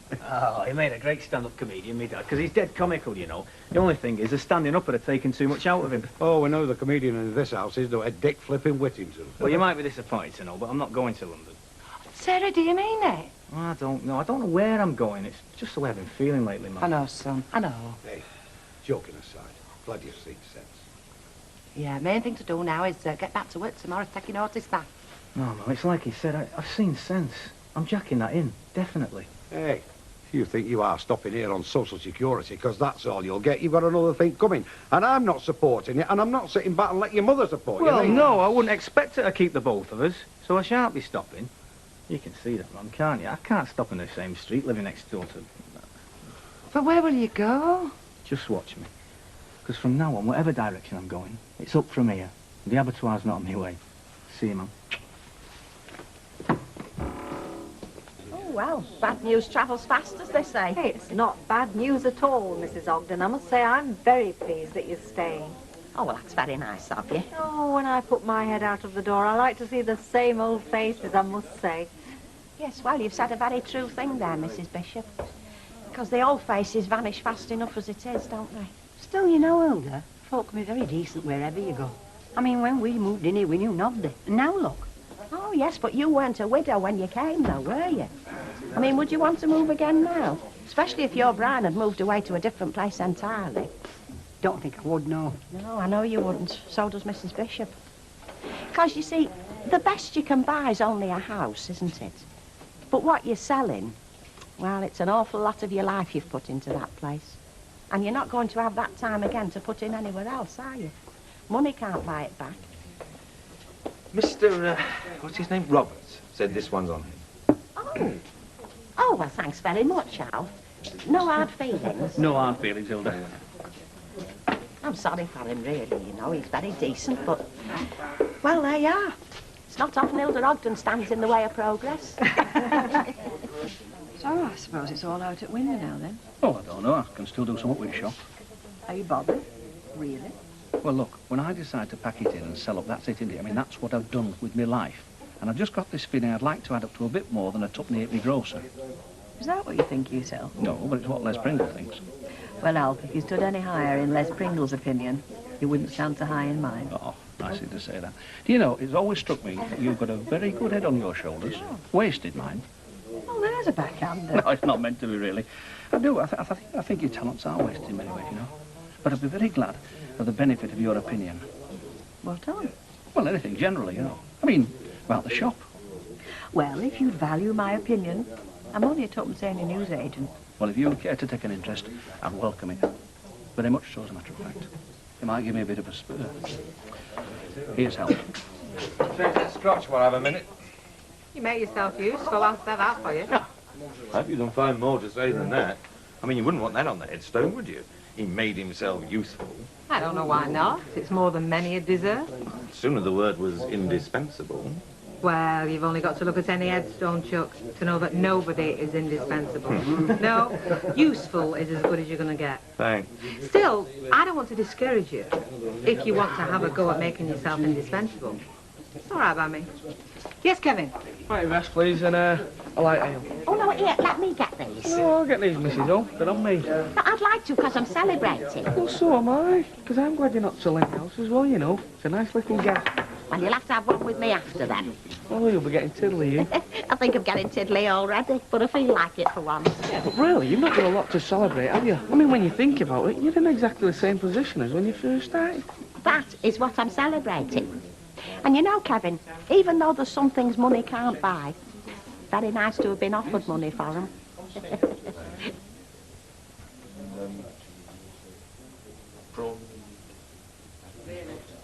Feet well under the table. No. The first essential thing about being indispensable is you've got to stick around. This is very true, Frank. And I can't see myself stopping long in that spare room of yours. Oh, Shocking, damn. really? Didn't you know? I've never spent any time in it. No. I'll have to move out. You think it's that bad? Definitely. Mind you, I was hoping I wouldn't have to move too far. Well, it's not a case of how far, really, is it? More a case of how long you'd be stopping once you got there. Hardly worth shifting all your things for the odd night or two. No. That's what I was thinking. Well, as long as that's understood. It's just a matter of deciding when it's convenient, I suppose. But I do know what you mean. That room can be damp. Yes, Chuck?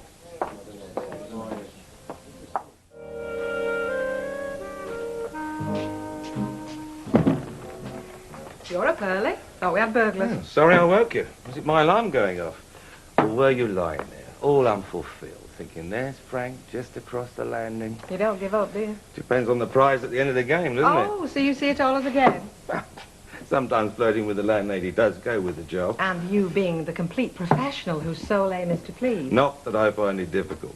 Mind you, if I'm out of order, I don't need telling twice. Don't worry, Cop. You get offside, I'll blow the whistle. Fair enough. Just so long as we don't reach a no-score draw situation. They do happen. Yeah.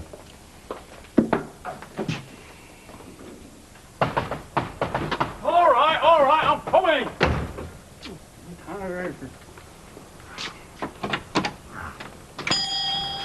Oh, Mr. Lloyd, you got me with my braces down. Wasn't expecting you this early on. I'm sorry, I thought the office said before 9. Still, if it's inconvenient... No, carry on while you've got place to yourself. Won't take more than a minute, actually. Just a few details I'd like to check. An inch out at this stage is 10% on conversion time. When can I expect your quotation then? Well, I'll be straight back to the drawing board working on it today. Well, heck, I must say, it's all going a lot faster than I expected. Well, we like to get things moving, Mr. Roberts. We know we're in a competitive business, so we don't mess I about. can see that. Aye. Listen, I'll get back to my breakfast. Do you want a cup of tea? No, thanks. OK. Morning, Mrs. Barker. Morning, Mr. Ratcliffe. You'll be wearing that brush out. You'd muck up your path, saves your carpet, you know. Hello there. Hello. I've got you football. Yeah, so I see. Where did I put that flipping rent book? Behind the clock. Oh, I'm going to have trouble paying this, you know. I never seem to be in when they come. I wonder if them next door would pay it for us. Oh, aye. No danger. We'll get them on the other side to pay the milk with, will I meant if I'd given the money, you daft apron. Well, seems a nice enough fella, the one on this side. Shouldn't be no trouble if they've got to pay their own. Why don't you just go down to town hall, love? Oh, lovely, yeah, I'll go in my dinner hour. Unless you feel like trailing round there. It's going to be a problem. Why don't we just pay by standing order? Oh, I'm 2 weeks behind already. They're going to be chucking us out. Get Nicky ready, will you? I won't be a tick. Okay. What do I do with those envelopes? Oh, yeah. Come on, then. Let's go. Come on, then, chuckle me. See if you can take it off me. Come on, then. Come on. Not doing very well, are you? Hey? Come on. Let's go. It'll make a very good footballer. Morning. It's a grand ball he's got there. Yeah. Thought I'd buy him a real Casey. Nick, Here, go inside and see what your mum's doing. Good lad. Go on. Makes a change for us, really, having this for a kickabout. There's a park up the road, you know? Oh, yeah. I know the park. Only there's some round here can be a bit funny. Eh? About nippers, you know, kicking balls and so on. There's a chap down the road got a mention in the best kept gardens competition. Murder he is. Sees a kid with a ball, he goes crackers. Hello, Mr. Ratcliffe. I'm glad I caught you. I wondered if I could ask you a favour. Always ready to oblige, Mrs. Tilsley. Well, it's the rent.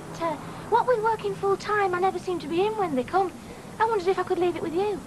Oh, well, I don't know. As it happens, I don't have naught to do with rent collectors these days. Well, maybe Mrs. Ratcliffe, then. No, you're not following me, love. The rent collector doesn't call on us. We own the property, do you see? It's all ours.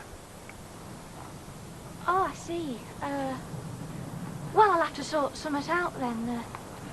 I hope you didn't mind me asking. Not at all. Seems we're living next door to a landowner, then. As soon as I saw those garden gnomes, I thought, hello. Can we go now? Come on. Yeah, come on.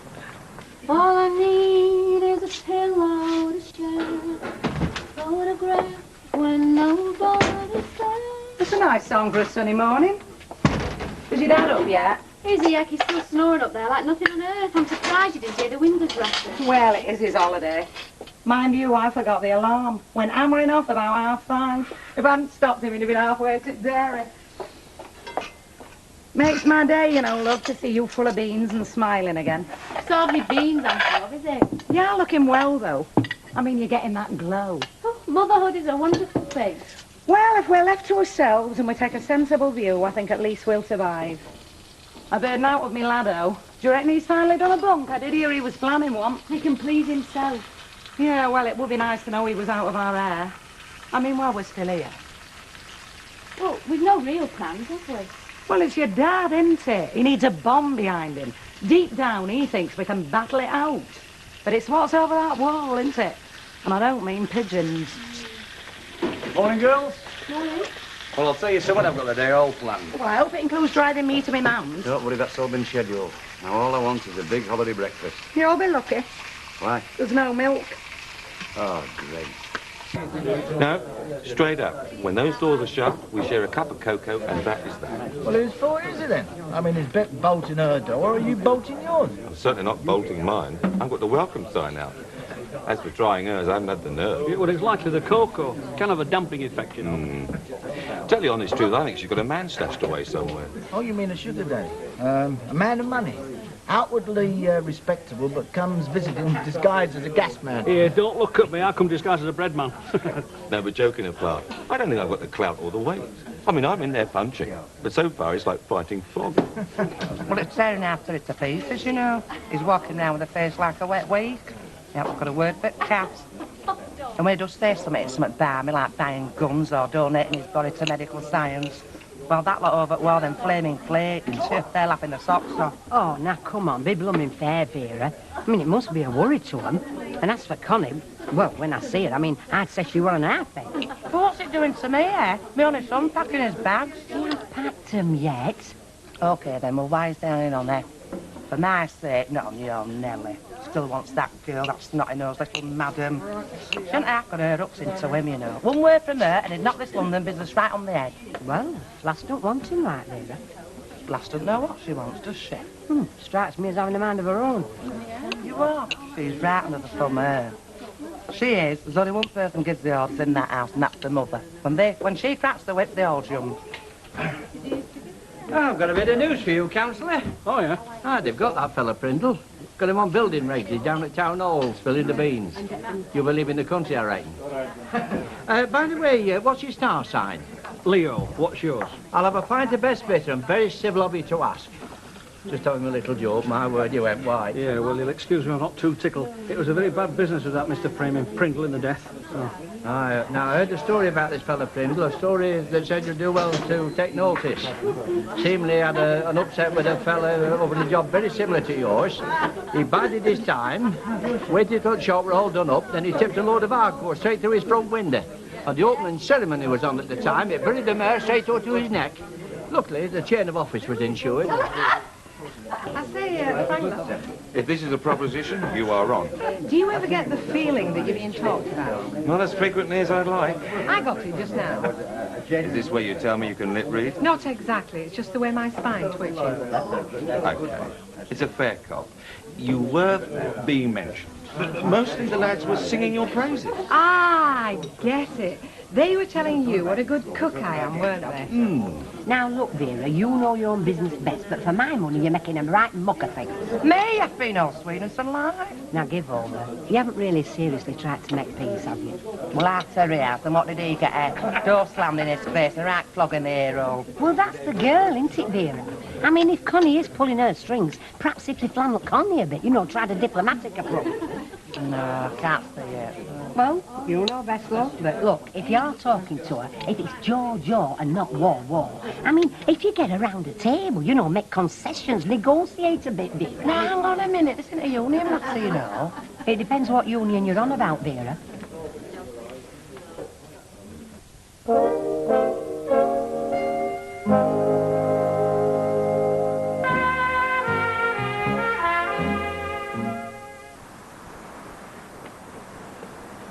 Look at that thing. Parked there. This street shall be restricted to residents. Made access only.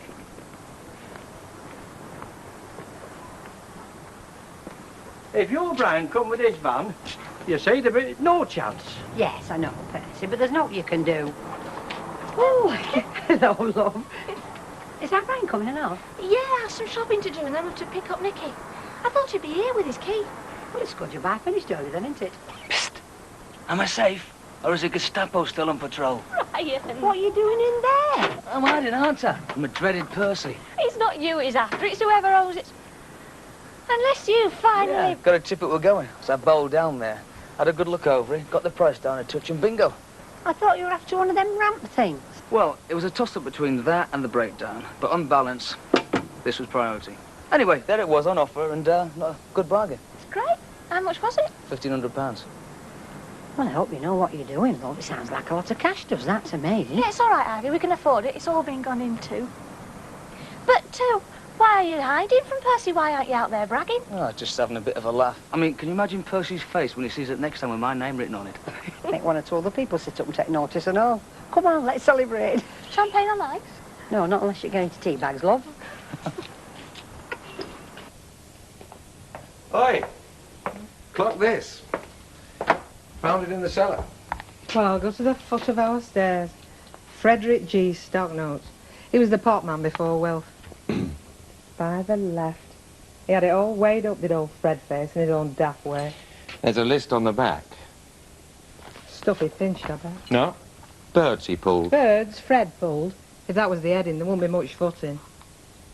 By heck, I don't believe this. There can't be that many mugs in the world. The female race can't be this desperate. My God, the cheeky swine. Bet Lynch and 3 question marks. Do you know it brings it all back? The way I used to get him going, I pulled his leg somewhat wrong. Turns you on, does it? Pulling potmen, or at least pulling their leg. It passes the time. Put that with my record. Right. By the way, I may have to go back to Blackpool. Oh? Not too soon, I hope. Staff position being what it is. It's just that all my gear's there. I mean, I'm fine here, but I don't outstay my welcome, do I? Suit yourself. As far as I'm concerned, you still need it. Well, that's nice to know. I mean, pots do go off the boil, you know. You can stay on simmer for just so long. Depends what's cooking, doesn't it? Sometimes it goes like lightning. Other times you think 5:30 will never come. I mean, I had this woman who seemed to spend ages choosing her fancies. You think she was entertaining the Queen, but then she sort of rejected one of them. I said, what's wrong with that? She said the cherry's not in the centre. Hello, lass. Is your mum in? No, she's at the grounds. Who is it? What do you want? Well, it was your mum I wanted to see. But if you've got a minute... Well, I'm a bit busy at the moment. Perhaps if you come back a bit later. Well, I could, only I just didn't want our Terry to know, you see. Oh, I see. Come in then. But I'm going to have to get on with the tea. Oh.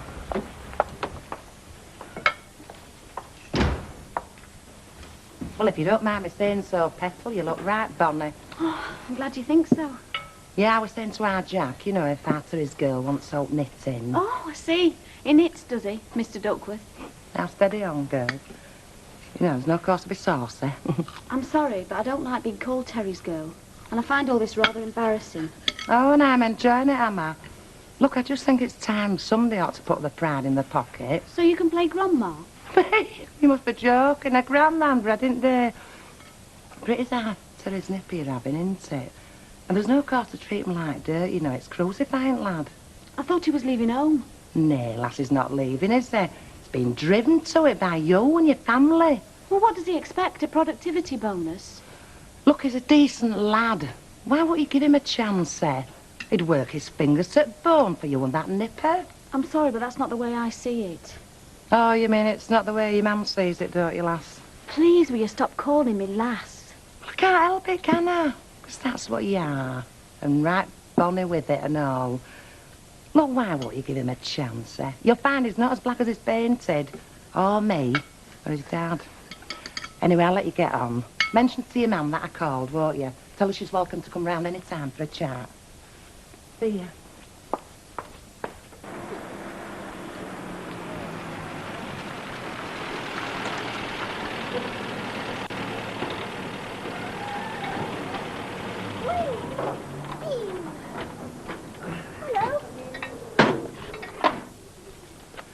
Hello. Don't see many of those round here.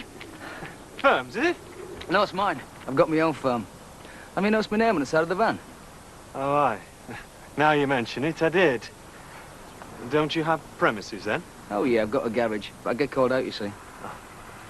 Paid your rent, did you? Paying it by standing order. I called at the bank today. Why, heck, is that one Tinsley's? They must have a bob or two. He's in the motor trade, Mrs. Barker. I don't know. You buy your own house, you get everything just nice, and then all of a sudden, you're living next door to British flipping Leyland. Oh, the house is too big for her. I keep saying, Ma'am, you must sell it.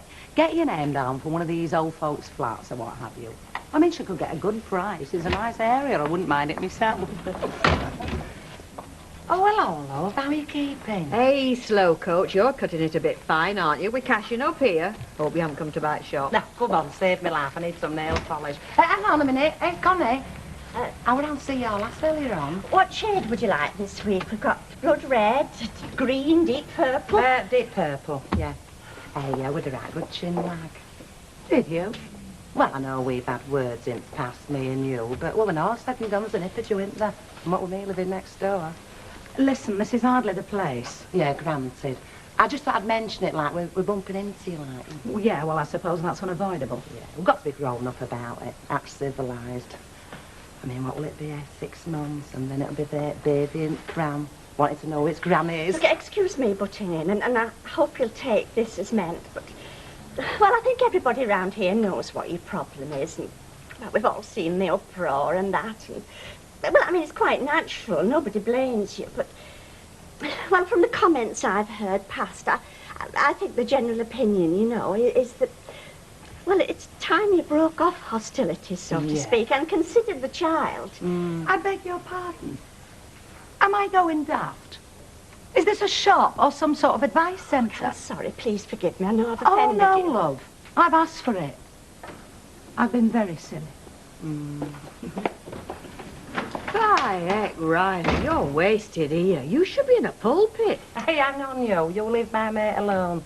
Do you know that was a champion speech, that? Built bridges. Can just see it christened now. And it's all down to Margaret Brooks here. How do you think this shade us so well, Jack? Well, there it is. You've got me quote. All I need is a go-ahead. What, immediately, like? Well, we shake hands on it now. I can give them the green light down the workshop and wheel the units round whenever you're ready, and in 2 days have it cracked. Quick as that, eh? Couple of days, you've got a complete walk-round self-service store. Keep you in business for the next 20 years.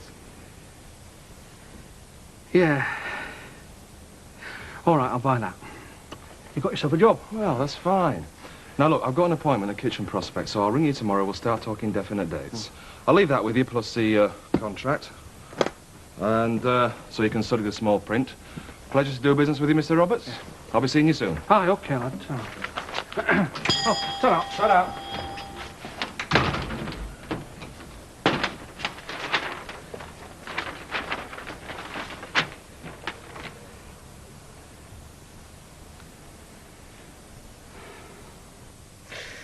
Hey, mate, you've mucked around a few places, haven't you? Blackpool and that. On and off, yeah. Only I'm thinking of slinging me hook. London's favourite, but then again, if you could put me onto out in Blackie... There's always the illuminations coming up, if you fancy cleaning light bulbs in a typhoon. There must be a war on in Africa. What? Where they need mercenaries. I'm a trained combat soldier, me, you know.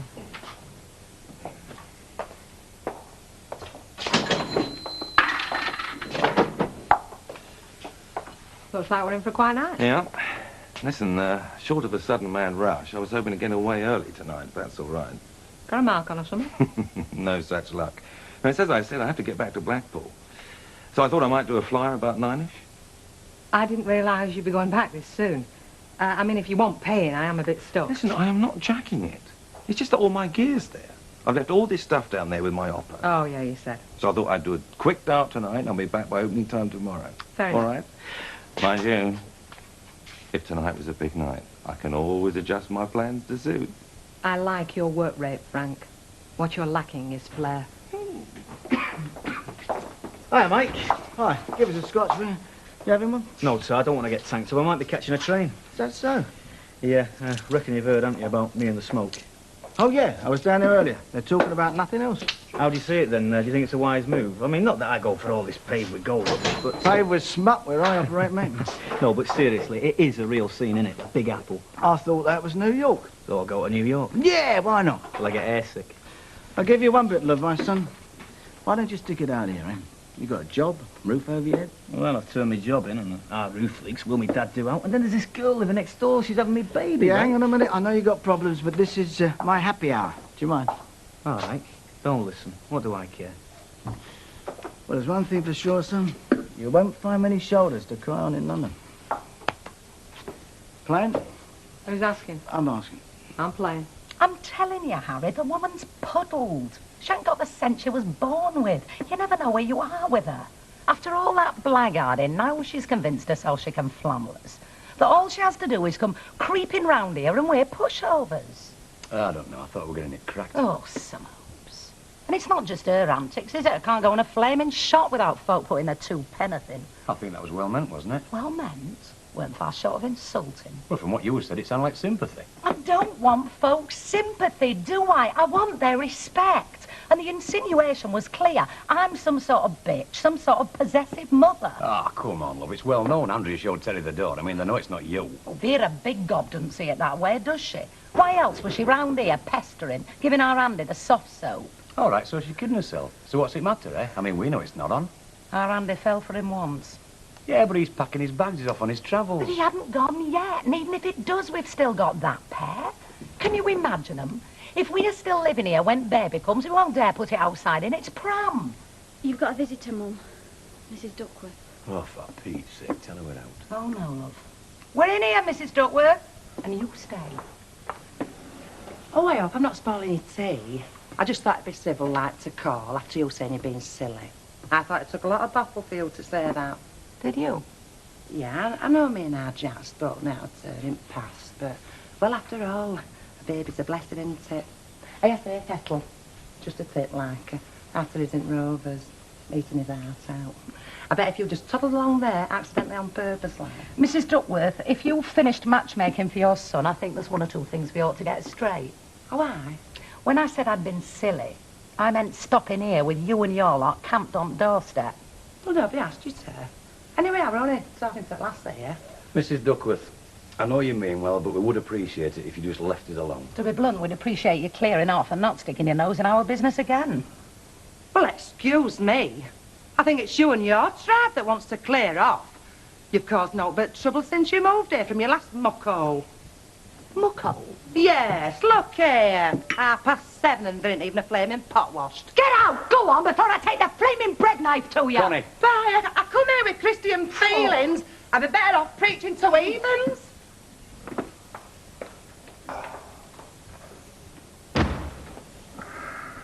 Look, love, I know she's the living end, but there is a funny side to it. Oh, yeah. It's hilarious, isn't it? One farce after another. The woman's right. We should clear off. We can't possibly stay here. Just off, aren't I? You want to think on? Jobs are not that easy to come by, you know. I've got a job. Not for long you won't have if you don't get your skates on. She don't mean it, does she? About leaving here. The way your mum feels about the Duckworth, love, I think she'd settle for a tent on the reg wreck just to get away from him. And I, for one, can't blame her. It was the worst thing we ever did when we moved round here. Oh, are you? You've changed your tune, haven't you, since you and Loverboy All next door right, split knock up? it off, both of you. But I don't want to leave. I like it here. I said leave it, Sue. Just leave it, eh? Come on, get a move on, shift yourself. But you will try to make her see sense, won't you? I'll have another word with her, love. I can't promise any more than that. Thanks. I'll see you later.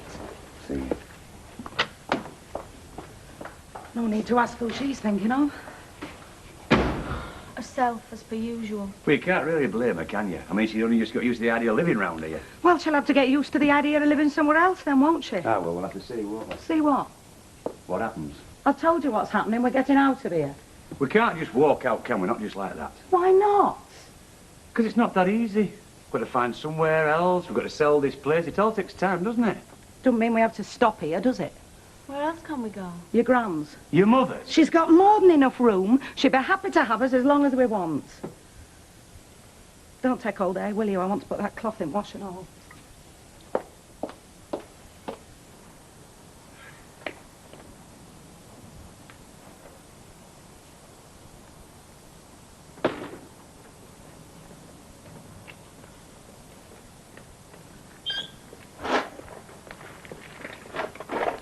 Good morning. Morning. I see it's still there, then? Still in one piece and all. Kids around here aren't as bad as they're painted, are they? I mean, here, on the front. You wouldn't be trying to tell me something, would you? Look, I'm not one for complaining myself, but, well, you must admit, it's not a pretty sight. Well, that depends, doesn't it? If you were stranded miles from nowhere, and this little beauty came chugging into view, I reckon that'd be the best sight in the world, wouldn't you? You must remind me to give you a card someday. You never know when you might need me. See ya. Go on. You'll do. See how long you stay like that. Does the place go? No, he wouldn't. I bet he would. Yeah. Yeah, of course he would. I'd have given my best conker for lifting a breakdown truck when I was his age. Yeah, I bet I know what your mum's saying. Oh, going in a filthy, dirty truck dressed like that. The women. Sorry, sunshine. Some other time, eh? Who are you talking to? Well, rat-faced Ratcliffe next door. Him and his missus must do shifts from behind them curtains of theirs. They don't miss a flaming thing. What was he on about? Me truck. Seems like it doesn't quite fit in with the tone of the place. You weren't nasty with him. And why should I be? Oh, Brian, I know he's a fussy little man, but don't fall out with him, eh? We've only been here 5 minutes. We don't want to be falling out with the neighbours already. I've got no intentions of falling out with anybody. But if he thinks he can come over here shouting the odds, and he can think again. Is that it? Hey, that all you want? Oh, that's all she said, yeah. You're not going away, then? Away? Well, you said you were on holiday. Oh, no, not planned anyway. Hey, you want to get yourself organised, you know, take it from me. I mean, if you think your Connie's going to sit around letting you twiddle your thumbs for the next couple of weeks, you've got another thing coming. She'll have that paintbrush in hand before you know where you are. I'll see, won't we? See you, Al. Yeah, tell her. Oh, hey, tell her I'm shutting tonight, will you? So if she wants anything next couple of days... Mind you, I'll be doing the orders. Ah, tell her then. See you.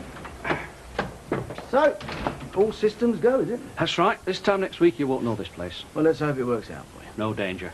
I hope you're right. I'm sure I am. It's what they call progress, isn't it? I know what it's called, mate, but to some people, progress is a dirty word. Yeah, well, don't worry about me, mate. I know what I'm doing. Well, I'm very glad to hear it.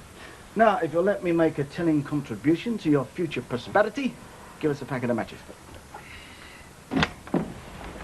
Can you change your seat, please? I think they're having small change on the butties this morning. For you, anything. Oh, Tal. Oh, while I'm here, I have a packet of them jelly cases. You know, the ones with the cartoons. Oh, yeah, these. Yeah, Tal, I've got Ivy coming to tea. I wouldn't have thought they were Ivy's style. I'd have thought she'd have been more into puppy dogs for kittens. For Nicky, really. He thinks it's some kind of party every time his nana comes to tea. You won't believe the trouble I have to go to. Well, happen you'll not see so much of her now. Now that you've moved out there. Not the other side of the world, you know. Have they said anything more about the wedding yet? Ivy and John. I wondered if they decided on a date yet.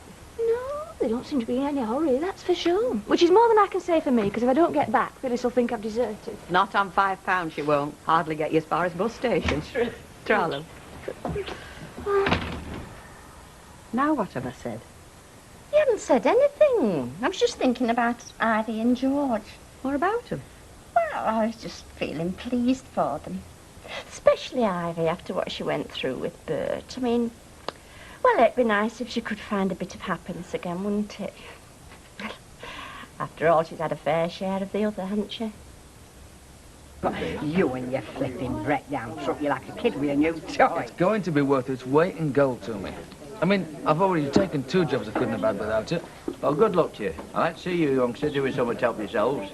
Hey, right, a breakdown truck, you say? That's right, Vera. Well, that's handy to know. I might be able to put a few jobs your way. You? Yeah, could come in dead handy for getting our Jack home on a Saturday night. Ah, you daft beggar. Hey, by the way, you haven't forgotten I'm coming round for my tea tonight, have you? Was it tonight? You know very well it's tonight. Here, I'll pick you up on the way home.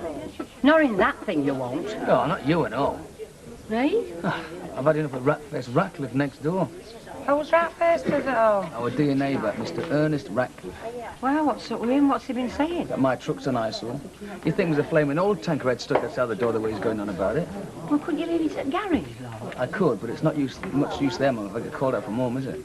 Ah, well, you want to mark his card straight away. Yeah, because if you don't, he'll be never off your doorstep. You mark my words. You know how to handle him, don't you? Ignore him.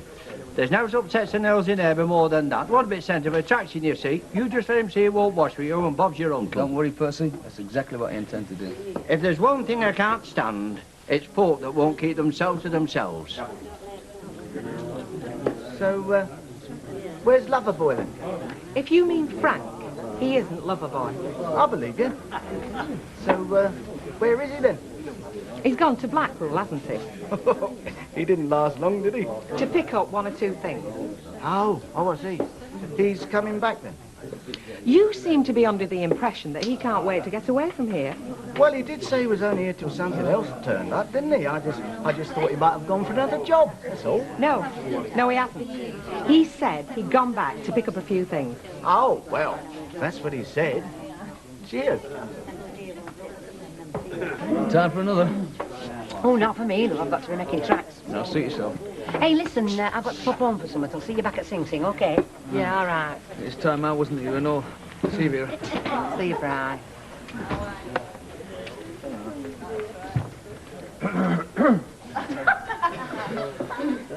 Have you had any dinner? I'm not hungry.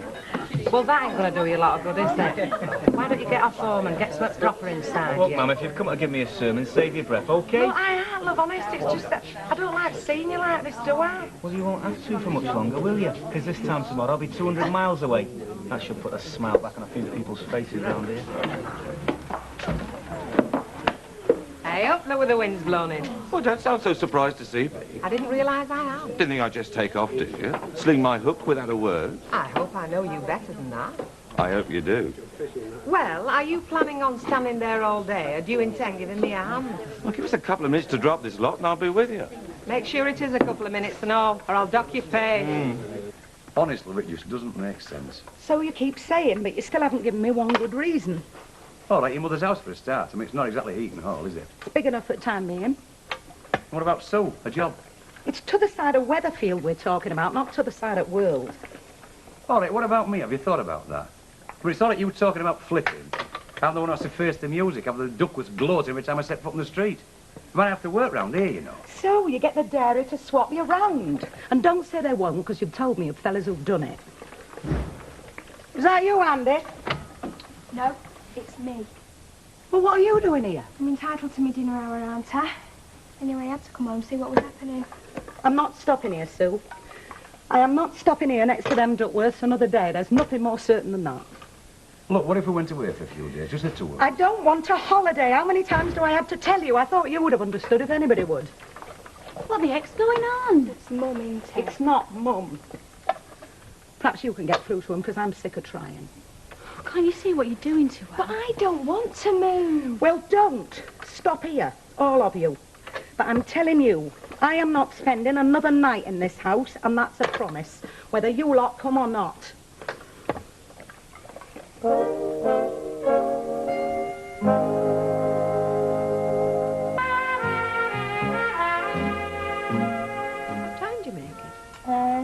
Nearly 10 past. Oh, if that was a subtle hint to go and put the kettle on. It look. wasn't. It's a subtle hint that my watch is stopped. Afternoon, ladies. Afternoon. Something. Map pins. What about them? I want a box. Blue ones. I know you got them in. We got out a box of red ones this morning. Whatever turned you on? Evening classes starting up again next month. I've got to keep track of them and nobody will know where they're up to. I have to chart everything. If you could see my wall just now, it looks like I'm planning a desert campaign all over again. You wouldn't believe it. We would, you know. I think you'll find that's right. I'm surprised Bet Lynch hasn't been in and cleared you out of stock of these. Bet Lynch, what does she want map pins for? Keep track of that fellow of hers. 1 minute he's there, then he's gone, then he comes waltzing back. Man, it does look a bit more permanent this time. We're going a bit geary had with him. Oh, he's back then, is he? Well, he'd be a mug not to be, wouldn't he? He's got his feet well under the table, hasn't he? I'll tell you something for nothing. He might be able to shake a swanky cocktail or two, but he can't hold a candle to Betty Turvey when it comes to pulling a pint. I'll be seeing you. Try. I think there's more to Franklin's and Bet than she's letting on. Do you? Well, she could have fooled me. Oh, well, she'd hardly make it obvious to you, would she? Not after last time. What last time? Well, the policeman, Sergeant Cunliffe. I mean, he was the apple of Bet's eye till he set his cap at You're not somebody else. suggesting that Frank Mills is interested in me, are you? Doesn't matter what I think, does it? It's what Bet thinks. And whatever she may have said last time, I don't think she ever forgave you over Sergeant Cunliffe, not properly. And if she's got a twinkle in her eye for Frank Mills, you'd be the last one she'd want to know about him.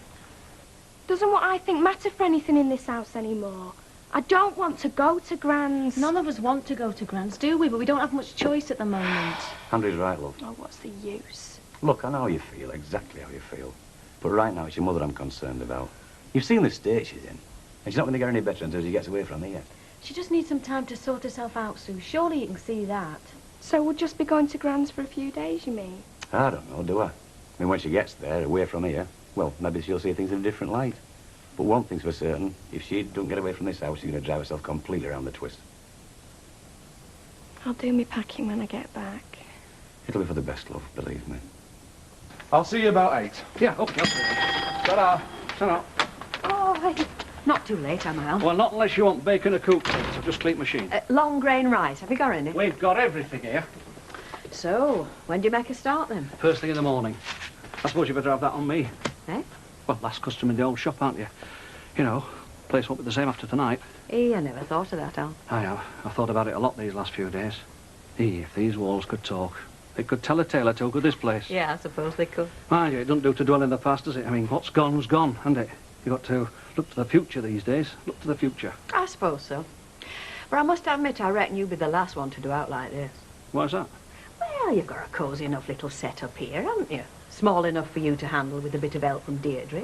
Big enough to make you a fair living. I mean, you didn't need to expand. It'd have seen you through to retirement, that's for sure. Oh, yeah, I know all that, but there's just one big stumbling block, isn't there? You see, I don't think I'm quite ready for the knackers yard yet. I think I've got a few good years left in me yet. So what I need is a new challenge, not just to kick me heels till I'm ready to be put out to grass. So this is it, your vision of the future? That'll do. For now. Morty, Oh, not for me, love. I'm full to busting. it's a pity George couldn't make it. Yeah, he's got this delivery job out Halifax way, and it won't be finished till tea time, so it'll be ages yet. I don't know why I bothered. Honest, I don't. Why can't you get him off? No, can I? Because, like, he's up there drawing a picture for you, isn't he? Ah, they're too long. I'll go and see him in a minute. I'll go. No, it's all right. You clear the table. I'll go. Come on, I'll give you a hand. Well, you're going upstairs to see Nicky. Are you sure? Go on. Okay.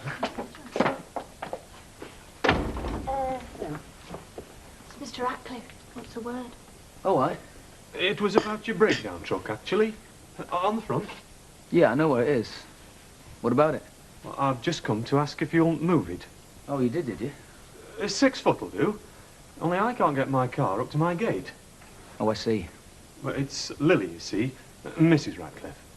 Well, she doesn't like to walk any further than she has to. Well, not that we go out a great deal at night as a rule. But she just fancied a bit of a run. Well, it is a nice night, I suppose. Oh, it's not that. She's quite content to sit in the window and look out as a rule. She does a lot of sitting and looking, does Lily. And when you just had your van, well, she could see over the top of that. But now... Oh, what you're saying is that your wife can't see over the top when we break down truck, right? Well, you must admit, a vehicle like that in a street this size, Dust tend to dominate the scene. Oh, I agree, yes, especially if you sit in front of the window staring at it. I told you you had your job to do and that I was sure it was only temporary. Did you now? Brian? All right, Mr. Ratcliffe, you made your point. I'll move it for you. He will? Oh, thank you, Mr. Tilsley. Thank you very much.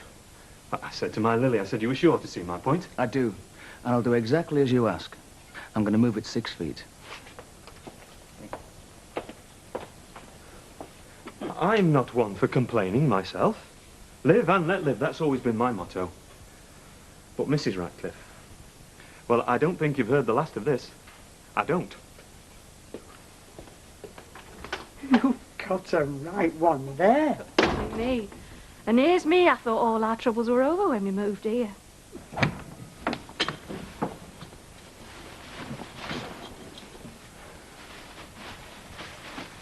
Here, take this, will you? It's bits and pieces out the fridge. There's half a loaf in there as well. We might as well take it with us.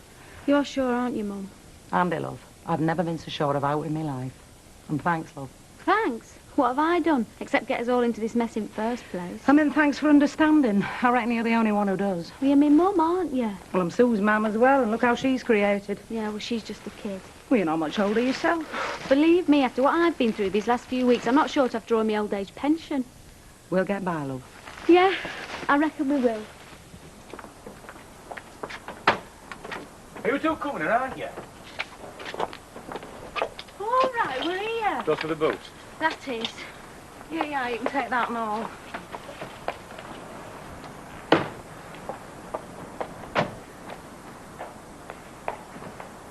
Oh, decided to take my advice, have you? What's that?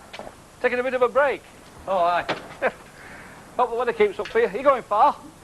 Just gone his mum's. Oh, aye. See you now. Yeah, see you. I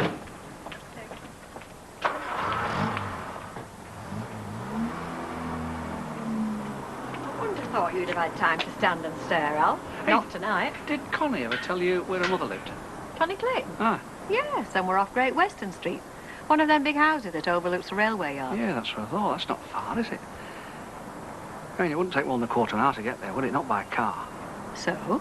There's taken enough with them to last them a fortnight, at least. Same again, old master? No, thanks, love. Time I wasn't here. Suit yourself. I'll pour it nice till tomorrow. You do that. What's he trying to do? Get himself in the Guinness Book of Records? Sarah? Been like that all night. Hardly muttered a word. Been like it all day. But what can I do, eh? Lord knows I've tried. Well, one thing's for sure. He won't find the streets of London paved with gold. Not with a chip as big as he's got on his shoulder. See ya.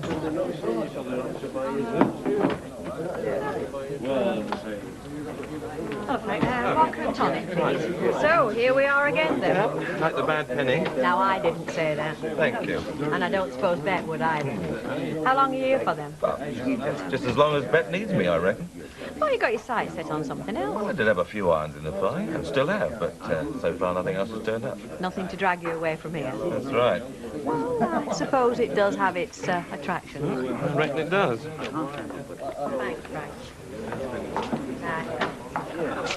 Two bottles of lager to take out, please, Bet. Hey, what you doing here? I thought your mum were going back to your place for tea. She did. Just dropped her off. Oh, Bri, little belter, what are you? Now, what have I done? Well, what with our Jack at Leeds and him about as much fun as a block drain. I've had awful night. At least we've got your man to talk to now.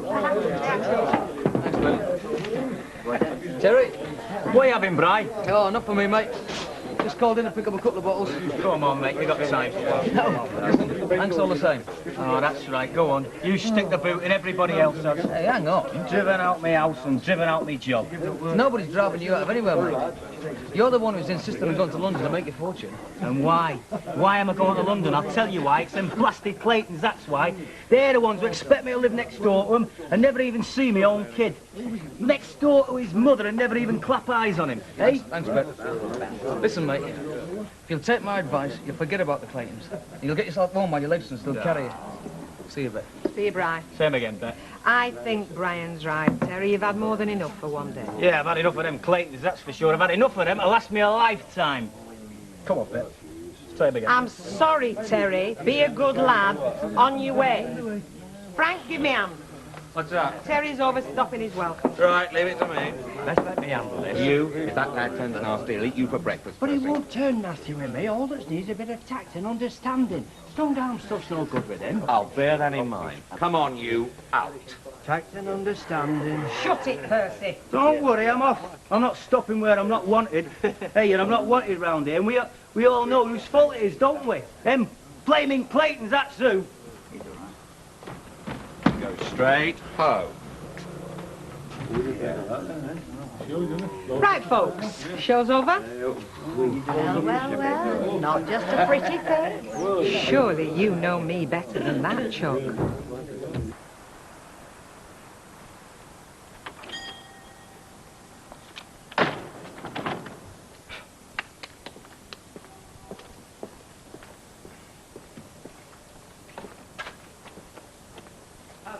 All right.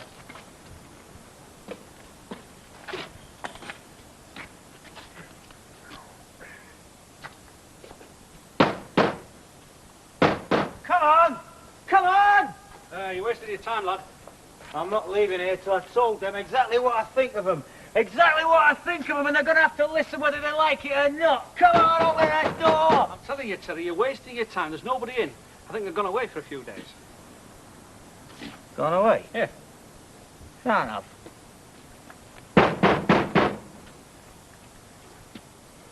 I'm not London tomorrow. I've got to see him before I go, you know. Well, I'm sorry, lad. It looks as if you're too late. Hey, I'll tell you what. Why don't you take yourself for me? You'll feel a lot better tomorrow. Yeah.